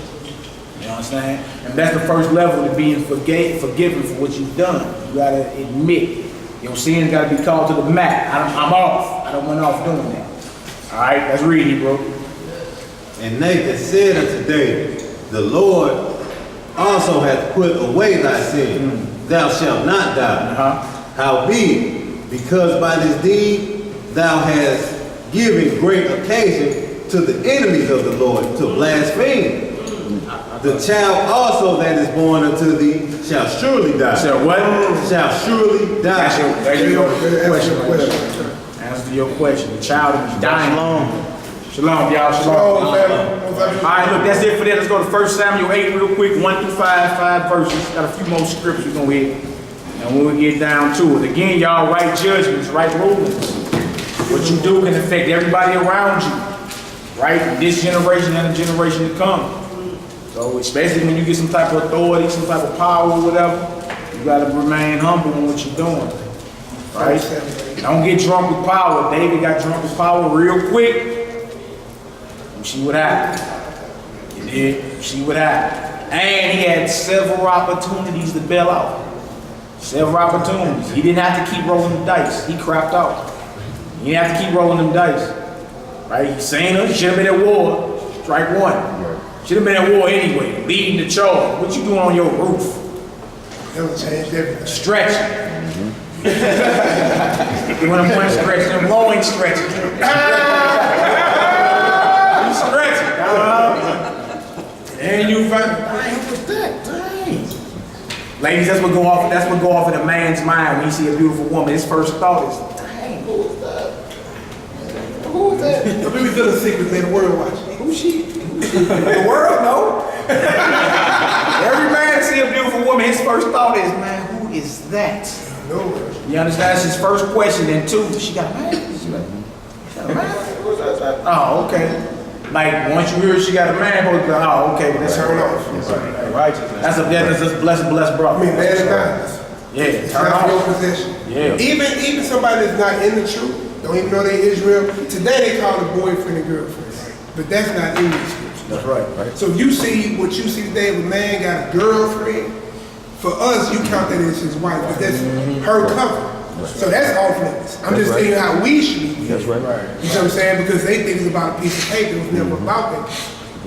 You know what I'm saying? Yeah, you can't just, you know, she got a boyfriend and not a man. So they ain't her husband technically. Right. She ain't got no ring on her finger. You know what I'm saying? Cut it off. Save yourself. She belongs to somebody. Stop playing games with it, you know what I'm saying? We try to play the technical game and crap out. You feel me? Some Hebrews do that. They loophole. They try to look for a loophole real quick. What's this kid? Question. Yes, ma'am. Back to when David went out on his roof. She loves her. Well, I want to say this because in all the other scenarios of the biblical building fronts and backs of houses and the way everything was built back then, there were balconies. And it states that David went out on his roof. And I believe he had a balcony. So when he went a little higher, as opposed to maybe he seen her already. You can see a little farther. You see a little farther. What he needed to see. He was looking out for Israel from the highest point. He was surveying his land. He was surveying his land. He was surveying all that the sun sets. It's yours, not that dark place. Yes, that was my Hold on. Say, go ahead. Go ahead, Zay. Hold on, y'all, hold on. Go ahead, Zay. Make light of it, and we can make light of our personal situations. We come up with all the excuses and all the ins and outs that we want. But at the end of the day, we know we wrong when we looking at somebody else's wife or their husband. It don't matter what it is. Let's not play with it. Yeah, we can make jokes and light of it, but when it comes down to the seriousness of it, you know you're wrong. In your heart, you know you're wrong. Flat out. Yeah, I mean, let's not. I mean, you know. Let's not make you like that. Yeah, because it's a serious situation. And there's a lot of us, since we are Negroes, we deal with this. You a Negro. I ain't claiming that one. Hold on, let's go see him talk. Go ahead. So as men, wine and women, as men of Judah, wine and women, alcohol, wine, and gambling. So come on now. We know that's our chief sin. So let's deal with it. Don't look at nobody else like do. No, you're wrong. It ain't meant to. It ain't meant to you and your God, because it's all gonna get called out. You ain't hiding nothing. Remember this. Once again, everything shall be told. So you're not hiding anything. We can't get away with nothing. But you can tell by his actions he knew he was wrong. Yeah, but I'm saying he started trying to cover it up immediately. He started moving, sneak. See, Isaiah, another thing too though, bro, like I said, we've been down here for, at least a minimum decade, right? You don't see that going on here. You ain't seen nobody, you know what I'm saying, go after nobody's wife here. You know what I'm saying? Like, I'm just, you know, speaking for people that's here. Michael's wife is safe with him. Zebediah's wife is safe with him. Malachi's wife, my wife is safe. You know what I'm saying? You know what I'm saying? It's in here. Ain't nobody on that. So we with you. And listen, we take that serious. Like, even, you know, if somebody used to be your wife, I'm talking about for Nehemiah, I would never approach her. Because she used to be yours. So understand, we take that serious, bro. And y'all can know, yeah, his wife is safer, his wives is safer. Ain't nobody mess with his wives. Reuben ain't had nobody mess with his wife. You know what I'm saying? That's just what it is. So we went on the work, man. You know your phone work down. All I'm saying is, you know what I'm saying? We with you seriously and wholeheartedly. We don't take that light. We might joke with it, but we don't take that light. No, I say. We don't take that light. He just expressing himself. Yeah. I just want that for the record to reflect that we don't play that game. If a guy chooses a wife, do she have to accept him? Say, if a wife, if a brother chooses a wife, do the female have to accept him? No. That's Let's leave it. I just leave it there. No. Maybe your wife. No. You know that's your shit. I mean, like that goes in the rape almost. Right. I was trying to force, like who's gonna force a relationship? Like saying that, like for instance, how do you say it? Brother see a sister, and he choose her, as I'm saying that I'll tell her that I would like for you to be my wife. Is that something that she have to accept, or according to, you know, obedience, you know, from the women, or Well, is it something that she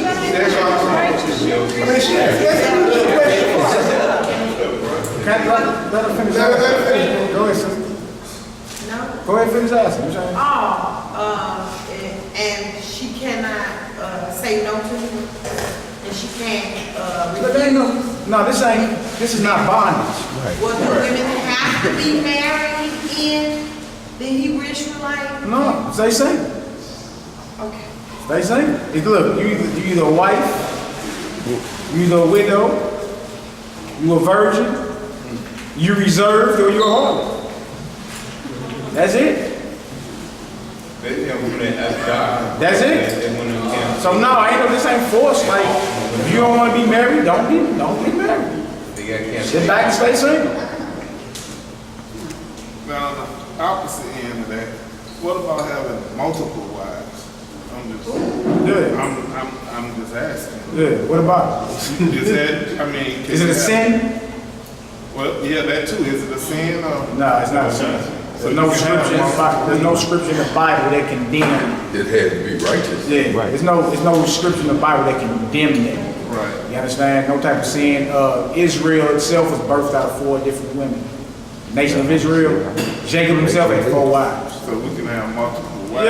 Yeah, we all got to be done and make sure you moving and operating in righteousness. That's it. You understand? Now we ain't gonna never. I know a few, bro. I got a brother that got 2 wives and 14 children.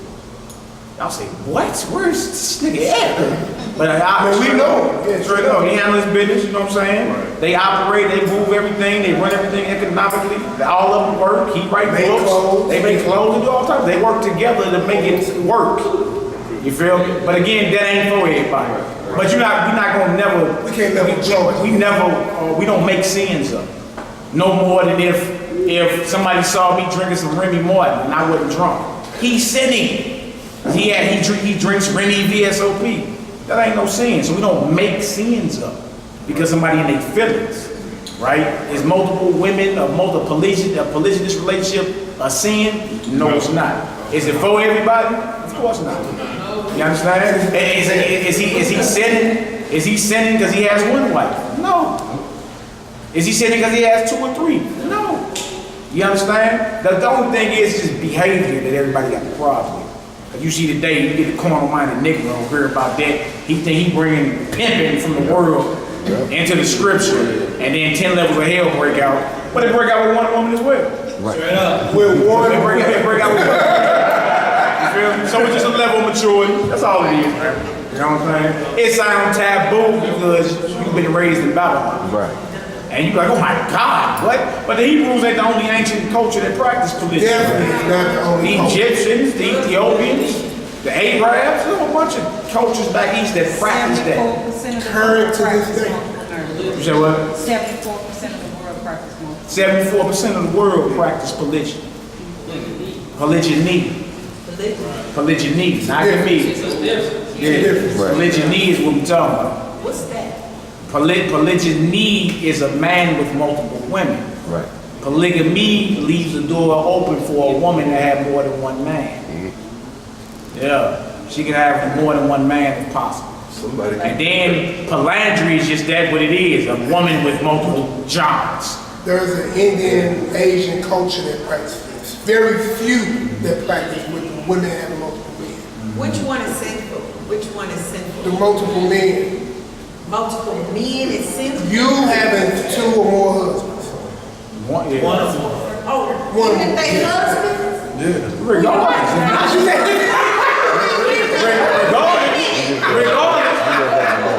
Look, you all right, sis. If not, you're playing the hoe.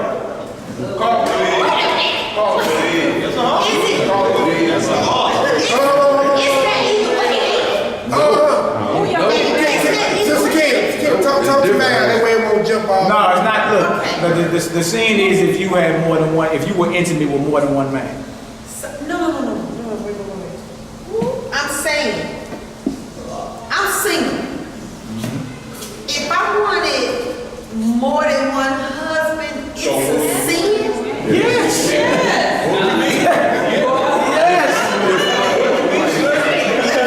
Why is it not a sin for Where you gonna sleep the men in? Why is it not a sin now? Why is it not a sin when you go past the wives? Because it says he that married a wife, not wives. A wife. Everything refers in scripture as to one wife. So No, everything in scripture. David, why? Hey, look, sister, we just read about David's wives. but That wasn't the same. Like, he's a king. what that mean? They can do anything they want, right? No, you still got Yeah, a king can't do whatever he wants. It got to be according to the law of God. That's right. So in the law of God, if a man have 2 wives, write that down. Deuteronomy 21:15. Write that down. This law. Well, you heard me, oh, bitch, I was just beginning. If a man have 2 wives, that's the law. Go ahead, write this down. And then also, Wait. You said Deuteronomy, get yourself together. We all good. We all good. Let's go. We all good. Deuteronomy 21:15. Genesis, the 29th chapter, which is Rachel, Leah, Bilhah, and Zilhah. okay. And start there. And there's many more. You can get in Chronicles, 1 Chronicles chapter 3, David and how many sons he had, and with which women he had the sons with. And also before David was king, in 1 Samuel 25, he had 2 wives. That's when he took Abigail and had another wife. He wasn't even king. He wasn't king, man. Of course, shepherd boy. On the run from Saul. He had his own house and everything. He was on the run. Well, give me the scripture. Give me the scripture for the sin for more than one husband. Leviticus 20 and 10. Okay. Leviticus 20 and 10. Shall surely be put to death.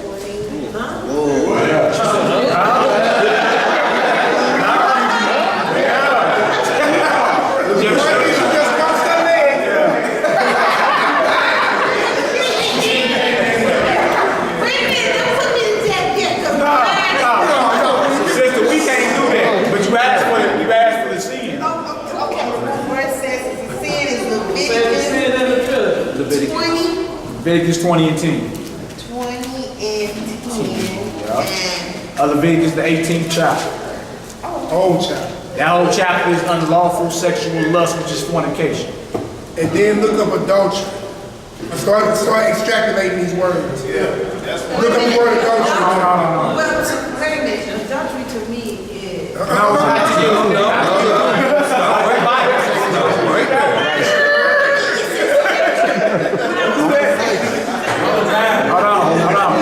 Adultery, look. No, I'm just saying. Sister, listen up. Adultery, according to the scripture, can be found in the scriptures, not according to what I think or what you think. All right, so just read the whole list. You want to know what's lawful and what's not? Go to Leviticus the 20th chapter and Leviticus the 18th chapter. Those are the list of fornication, the unsexual, unlawful lust. All right, y'all, shalom. Shalom. All right, not sure about this. Whatever's on the list, correct, repent, and don't do it again. All right, it's a long list. I don't have no husband. I mean, we're not gonna make this personal. I'm just saying, you want to know where it's at, I'm giving it to you. Leviticus the 20th chapter, Leviticus the 18th chapter. We're about to get back to our topic. Okay, so you got that, study that, look all the words up. So we should never hear, to me, this is what it is. I'm just saying, according to the scripture, this is what it is, and we bang on that. That way we all can be on one accord. It's almost like if somebody asks what love is, and I say what love to me is. But the scripture tell you, this is love. See what I'm saying? So we can't make sins up no matter how we feel about the situation. We don't do that down here. They may do that somewhere else. But down here we don't make sins up. If the Lord called an abomination, if the Lord says it's worthy of death, if he say that's transgression, that's what we speak. Alright? If it ain't nothing on it as it being transgression, then we're not going to teach that no matter how somebody feel about the situation. Alright? So study that. That's your chapters right there. Leviticus 18, Leviticus chapter 20. Study all of them. Not just the ones that we familiar with. Study the whole list. You be like, dang, all that's fornication. No. All that's unlawful sexual lusts. Or sex crimes in the eyes of God. Okay? And a polygyny is not that. That ain't what it is. There's nowhere in the scripture where there's a sex crime worthy of death, judgment coming behind it. You understand? All right, let's get back to our topic. 1 Samuel, the 8th chapter. We got a few more, we're going to get up out of here. 1 Samuel, the 8th chapter. Bing, bing, bing. Yeah, 8, 1 through 5. All right, everybody with her? 1 Samuel 8. Yes, sir. Verse 1. Have a dull moment, he grew. Yep, it's all beautiful. And it came to pass, when Samuel was old, that he made his son judges over Israel. Now the name of his firstborn was Joel, and the name of the second one was Abiah.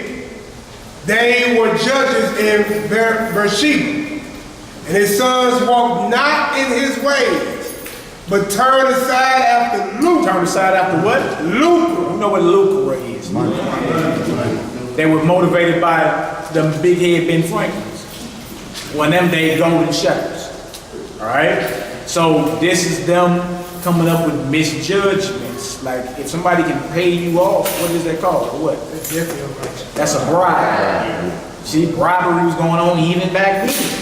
So if you got a righteous judge, if somebody can pay you off to not bring the judgment down, they can say, here you go, right here. We see that happening in today's system. Right. If you got enough money, you can get off of murder. You can call it the murder weapon. You can get off scot-free. Say on camera. All right, come on now. Verse 3 again. And his sons walked not in his way. Yeah. But turned aside after lucre and to bribe and perverted judgment. So these are not right rulings or right judges. These are those that are influenced by outside matters, not influenced by the laws of the Heavenly Father. All right, come on, Hebrew. Verse 4. Yeah. Then all the elders of Israel gathered themselves together and came to Samuel unto Ramah and said unto him, Behold, thou art old, and thy sons walk not in thy ways. Now make us a king to judge us like all the nations. Now drop this, go to 1 Samuel 2, go back a couple chapters. You see that even though Samuel was a righteous man, his sons weren't. They were motivated by money, lucre, they were taking bribes, and they were perverting judgment. And these are the judges.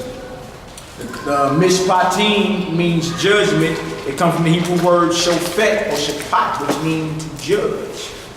You see? So if you are blessed to be a judge of the Most High, to use the heavenly oracles to rightly divide and judge, you can't be perverting judgment. And you see that's what happened in that situation. This right here is about the sons of Eli. Have you heard about the book of Eli and the movie and all that? Yeah. All right, well, they get this. They get that from this man right here. 1 Samuel chapter 2, start around 12 for me, y'all. 1 Samuel 2, 12, read on down. Yeah, actually makes sense too.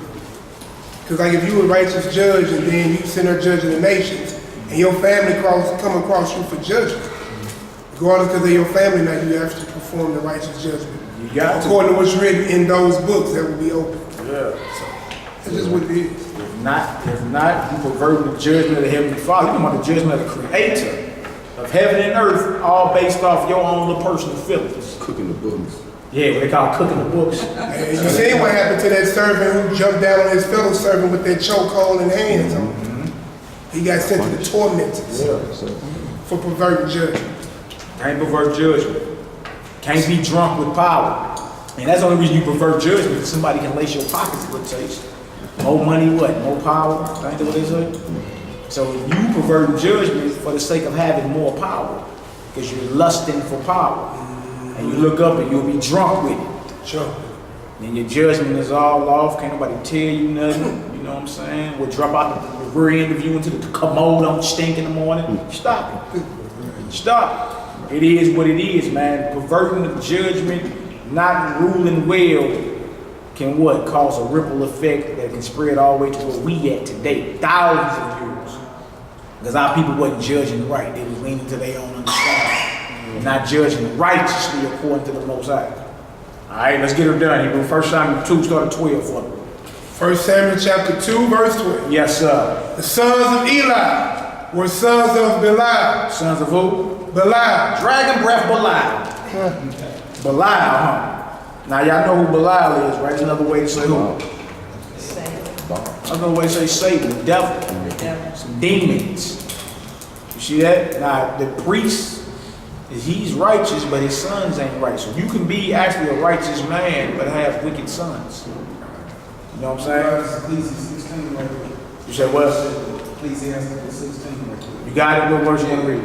It said, desire not a multitude of unprofitable children, neither delight in ungodly sons. Though they can multiply, rejoice not in them, except the fear of your Lord be with them. Trust not thou in their life, neither respect their multitude. For one that is just is better than 1,000. And better is it to die without children than to have them that are ungodly. You better not have no children than having a whole gang of little baby kids.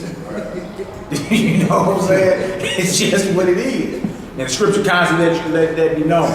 You be righteous and all and have wicked sons, wicked daughters. That's why you was always told to train up your children.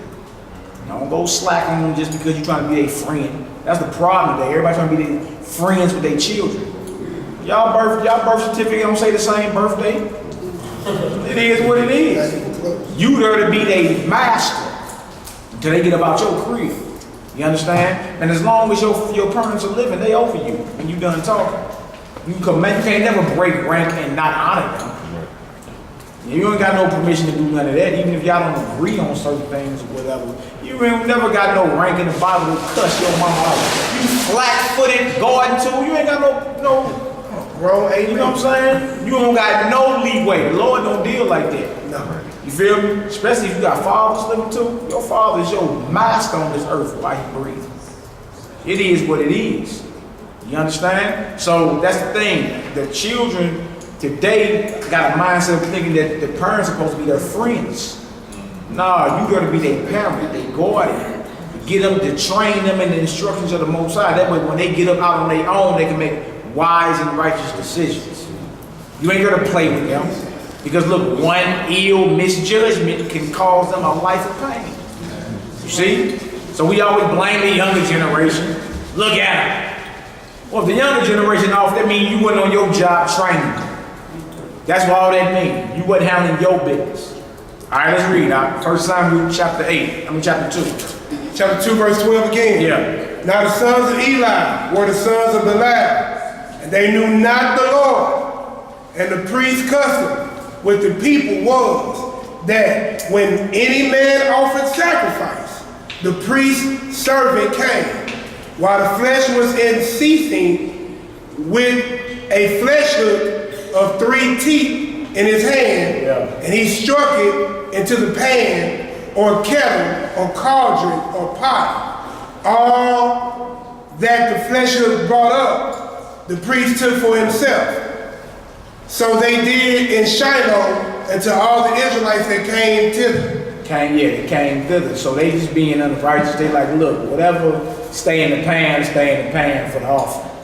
Whatever come back up on these teeth, these season hooks, we keep it for ourselves. You see what they doing with the Lord's offerings and his sacrifices? They like, look, whatever stay in the pot, stay in the pot. Whatever don't, we gonna keep for ourselves. They're perverting judgment. That's a sacrifice for the Lord. That ain't for you. All right, let's read that. Verse 15. Yeah. Also, before they burnt the fat, the priest's servant came and said to the man that sacrificed, give flesh to roast for the priest, for he will not have sodden flesh of thee, but raw. Verse 16. And if any man said unto him, let them not fail to burn the fat presently, and then take as such as the soul desireth. As who? Take as thy soul desireth. As much. Where you at, 16? Read that again. Yeah. And if any man said unto him, let them not fail to burn the fat presently, and then take as much as thy soul desireth, then he would answer him, nay, but thou shalt give it me now. And if not, I would take it by force. They strong on it. They taking what they want. They drunk with power. All type of misjudgments going on. And these are sons of Eli. Daddy was a righteous priest. But when they got them a little power, got them a little rank and authority, they like, look, man, they later for slow rolling this thing. We gonna take what we want. Even take it from the Lord. And look, and who gonna stop us? You see, wrong mindset to be in. You got you a little knowledge, get you a little authority. You never get that mindset like who gonna stop you? Like the Most High ain't looking. Wrong mindset to be in. Come on, Hebrew. 17. Yeah. Wherefore the sin of the young men was very great before the Most High. For men abhor the offering of Yahweh. How they were acting made everybody else abhor coming to sacrifice. Like, man, why are we even sacrificing when the priest's out of order? You feel me? Like our offerings ain't even going on the altar of the Most High. He getting fat off the altar, offerings and altars. He's getting fat. He ain't even doing what he's supposed to be doing. So now naturally you don't even want to show up and bring your sacrifices because who's officiating at the altar is evil. He's not doing what he's supposed to be doing. He's taking whatever he wants by force. Later for slow rolling this thing, we're gonna do what we want to do. Let's read. But Samuel ministered before Yahweh, being a child, girded with a linen ephod. Moreover, his mother made him a little coat and brought it to him from year to year. And when she came up with her husband to offer the yearly sacrifice, and Eli blessed Elkanah and his wife, and said, the Most High giveth thee seed of this woman for the loan which is lent to the Most High. And they went unto their own home. And the Most High visited Hannah, so that she conceived and bare 3 sons and 2 daughters. And the child Samuel grew up before the Most High. Now Eli was very old, and heard all that his sons did unto all Israel, and how they lay with the woman that assembled at the door of the tabernacle of the God. They not only just taking sacrifice, they doing all type of whoredom and wickedness. Whoever show up, any woman show up, hey, I'm taking it. They taking whatever they portion of them sacrifices, that's for me. Whatever stay in the pot, stay in the pot. They making it to where don't let even be in the pot for the offerings. You see what happens being drunk with power? Once you get in your mind, later for slow rolling this thing, I'm gonna take what I want. You don't just stop at the flesh of animals. Huh? Start with the women. Here come the women. What's gonna stop you? You got all this power. What's gonna stop you from taking this woman right here? And having your way with them and sending them on their way. And notice where they at. The door of the tabernacle. Entrance into the temple. This is before the temple was built, so they had a tabernacle. You feel me? Where you still have to show up and bring your sacrifices. You right here outside the holy place of God. Loin warfare going on. Right outside the holy temple of God. Wow. These Eli's sons. Let's read. 23. Yeah. And he said unto them, why do ye such things? For I hear of your evil dealings by all this people. Nay, my sons, for it is no good report that I hear. Ye made the Most High's people to transgress. Yeah, why? Because they're not even showing up to do sacrifices and offerings anymore. They don't want to. They abhor the offerings and sacrifices of the Most High. You're making the people to transgress. Laying with these, calling these women to be whores and all type of stuff, man. Laying with them, taking your portion of the sacrifice, taking what you want. We're like, man, what are y'all doing? I heard of y'all evil report. I heard what's going on. Right? Let's read Hebrew. 25. Yeah. If one man sin against another, the judge shall judge him. But if a man sins against the Most High, who shall entreat for him? Entreat for him. Notwithstanding, they hearken not unto the voice of their father, because the Most High would slay them. You see that? The Most High would what? Slay them. Rub them on their back. Slay them. Most High don't be playing when you offering your judgments and you drunk with power. That's pride on them. You can't tell them nothing. Them boys got them a little authority, a little rank. You feel me? Ain't nobody stopping them. They all do the old man. They like, man, look, whatever. And you see what's gonna happen, right? They putting themselves right in the Most High's crosshairs. Most High finna take them on out for that. You see what misjudgment can bring you, not right ruling well. You see what I'm saying? Being drunk with power gets you killed with the Lord. So if you got you a little power, a little authority, make sure you stay humble. Make sure you keep your head to the ground. Don't take credit for nothing and give all praise to the Most High. And you forever grow in this thing. The moment you start thinking we'll drop out your rear end don't stink, you better check that quick. You better check it before the Most High cast you down in front of the whole congregation. Also, Jimbo, your hog belly ain't doing this thing. I mean, hey, you know, they ain't got too much longer to blaspheme. Nobody. You feel me? Especially him claiming he's third in command of heaven and earth. And the other Negro claim he's the Holy Spirit in the flesh. Stop it, man. So whoever is acting drunk with power in this hour ain't got too much longer to blaspheme. You understand? And when you know what it is when certain folks get to kick in the bucket around or what? You know, wake up and it be all over the web and one of these great so-called reincarnated elders done died. Oh, okay, you kept blaspheming. You see that? You get, look, just like with David, the Most High gives several opportunities for you to repent. You feel me? To bail out, get up out of there, man. He ain't got no pleasure that you die. You feel me? But if you refuse, the Most High ain't got no problem with cashing your chips in, man. Who is you and who gonna go check the Lord over killing you? Like, who gonna say, Lord, now see now you tripping, Lord? Like, who gonna say something to the Most High because he cashed your chips in? Nobody. Who gonna check him by? Nobody. So it don't pay, the more of the story, the more of the lesson is, it don't pay to be proud, man. Straight up. It don't pay to be drunk with power, it just don't. Every example that we went over today show you to be drunk with power can cost you a lifetime of pain. You feel me? And eternal damnation unless you hurry up and get that right. In David's situation, he hurried up and repented. He brought them, he's like, man, bump that, I'm tripping. And didn't repeat that sin. Let me go ahead and say it again. And he did not repeat that sin ever. He never visited that transgression ever again. That was one time in and out with him. He's like, oh no, that wasn't no good. You feel me? I don't want that to follow me for the rest of my life, even though it will. Even though it will. You know what I'm saying? If you some type of man or woman of the Most High, you out here trying to convert people to follow the commands and all that, one little stain on you is like a major blot. Like the average cat can get away with that. They ain't tripping off that. But you, everything you do gets scrutinized. Everybody is combing through everything that you got with a fine-tooth comb. Oh, there he is. I knew I found something on him. I knew I found something on her, so it called for you to be on top of your stuff, man. You feel me? Hold yourself to a high standard.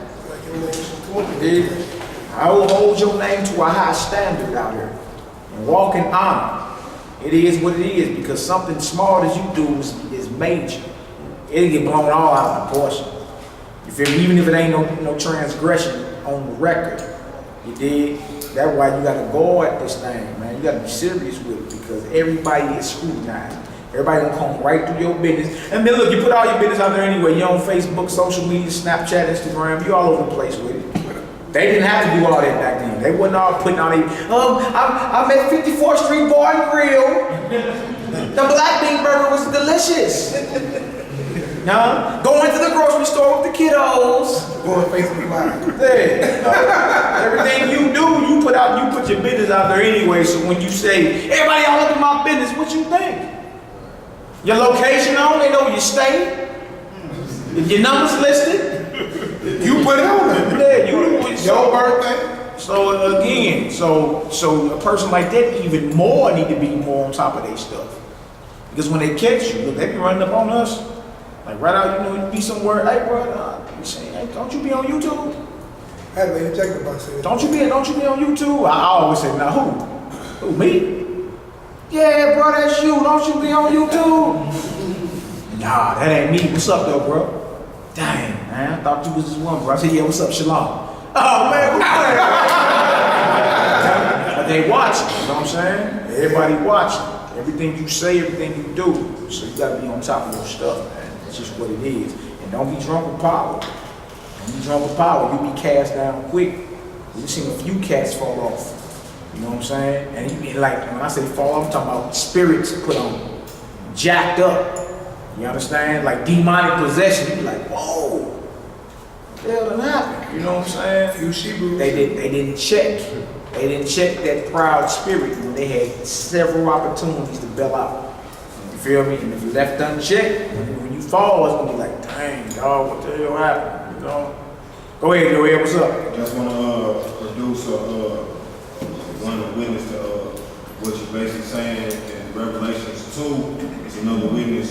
Verse 1 is saying, to the angel of the church of Ephesus, writing, these things saith he that holds the 7 stars in his right hand, who walketh in the midst of the 7 golden candlesticks. I know thy works, and thy labors, and thy patience, and how thou cannot bear them which are evil, and thou hast tried them which say they are apostles, and are not, and has found them liars, and have borne, meaning carried, and has patience, and for my name's sake has labored, and has not fainted.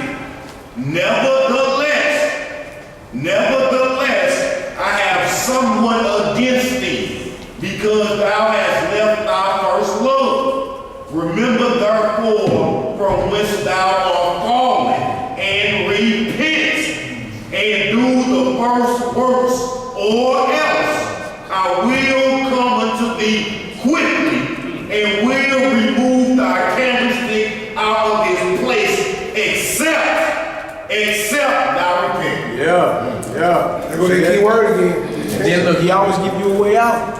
It'd be crazy before you fall, man. He give you ample opportunities, man. Look, bail out. You feel me? Bail out. Like we always keep rolling the dice until you crack. You feel me? When you crack, you're like, dang, yeah, and everything flies back. Man, I had all that time to bail out and didn't do it. And then don't be like Eddie Long going to the grave talking about, you have lost 100 pounds, talking about something, you a vegan now. No, don't be like that. No, that's iniquity catching up with you, partner. Right. What you should have been doing is repenting. You understand? Apologizing to everybody, repenting, and getting them, and maybe the Most High will spurge you. But you You lost 150 pounds, how much you a vegan? Huh? So you still lying, going to the grave. Lying. As if we don't know you paid out of court to have certain things shut down. With your transgressions, rear ending. Yeah, all right, let's finish this off. Don't be like that. That's he drunk with power. Man was very rich. What they call them? Mega churches. Yeah. 5,000 members. You know how many times you could have repented? They done held you up, wrapped you in a turban, held you up on the seat. Boy, he's a king. Boy, you just sealed your fate. Boy, they wrapped you in the law of God. Boy. Boy, he knew it too, the way he was looking like, dang, I'm tripping. Man, hey, you need to repent, bro. You still breathing. But you still breathing. A living dog is better than a dead lion. You had all the opportunity to repent, but you ain't want to because of pride. Huh? Misjudgment, man. All right, let's finish this off. 1 Samuel 2:26. And the child Samuel grew on and was in favor both with the Most High and also with men. Yeah. And there came a man of God unto Eli and said unto him, Thus said Yahweh, that I plainly appeared unto the house of thy father when they were in Egypt and in Pharaoh's house. Right. And did I choose him out of all the tribes of Israel to be my priest, to offer mine altar. Offer upon mine altar. To offer upon mine altar, to burn incense, to wear an ephod before me. And did I give unto the house of thy fathers all the offerings made by fire of the children of Israel. Yeah, so we all know that Eli and them, they're priests, so they're Levites. These are Levitical priests right here. Right. In charge of the administration in the temple, the offerings, the incense, the table of showbread, go before the Ark of the Covenant on Day of Atonement, sprinkle blood, pools of lava. They was given all this. But the Most High asked them, didn't I choose y'all to be the priests? Didn't I appear to y'all in Egypt? Didn't I do all this for you? What's going on here? See, this is what you don't want. You don't want the Most High come holler at you. And you've been evil. You better holler at him or repent. You understand? Holler at him before he come holler at you. Because if he come holler at you, more than likely the news ain't finna be nothing you want to hear. You understand? You don't want that, man. Right? And why Eli ain't checked his sons? Right? He ain't trained them up how they was supposed to get down. You feel me? The point they old, they got their power. They're like, man, old man, whatever. What you talking about? Let's read it, bro. 29. Yeah. Wherefore, kick ye at my sacrifice and at mine offering, which I have commanded in my habitation. Which I have did what? Commanded in my habitation. Right. And honorest thy sons above me. Honor your sons above me. So you doing what? Respect the persons because them your sons. You feel me? And he had ample opportunity to check them as they was growing up. All because you spoil them up, boo, boo, boo, boo, you know. Leave him alone. He's a youth. Let him be a youth.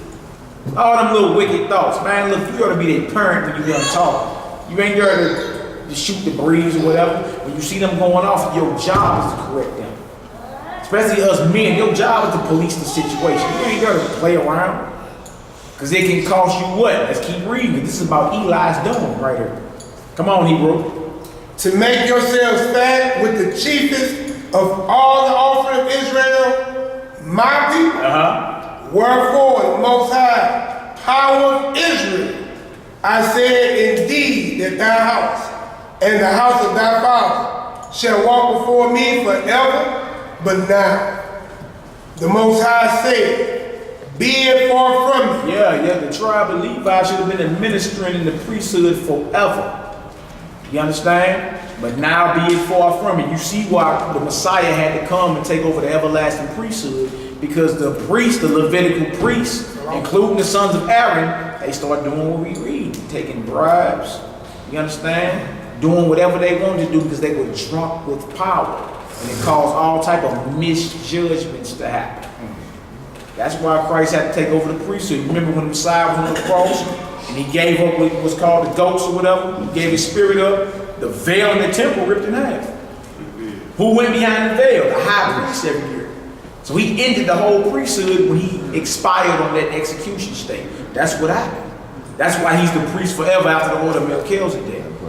So when you hear people say, we're not under the law, we're not under the law of the priest, the order of Aaron, the Levitical priest, that's what we're not under. You understand? That's what we're not under according to the script. We are under the law to the Messiah, the Son of God. Right? No animal blood, the Messiah's blood. Right? No earthly temple, you the temple. And the Spirit administering in the temple of the Most High should be the Holy Spirit And you dwelling within you. Right. undefiled. You see that? Everything got to do with him, from the light in the temple. He's the light of the world. That was the menorah.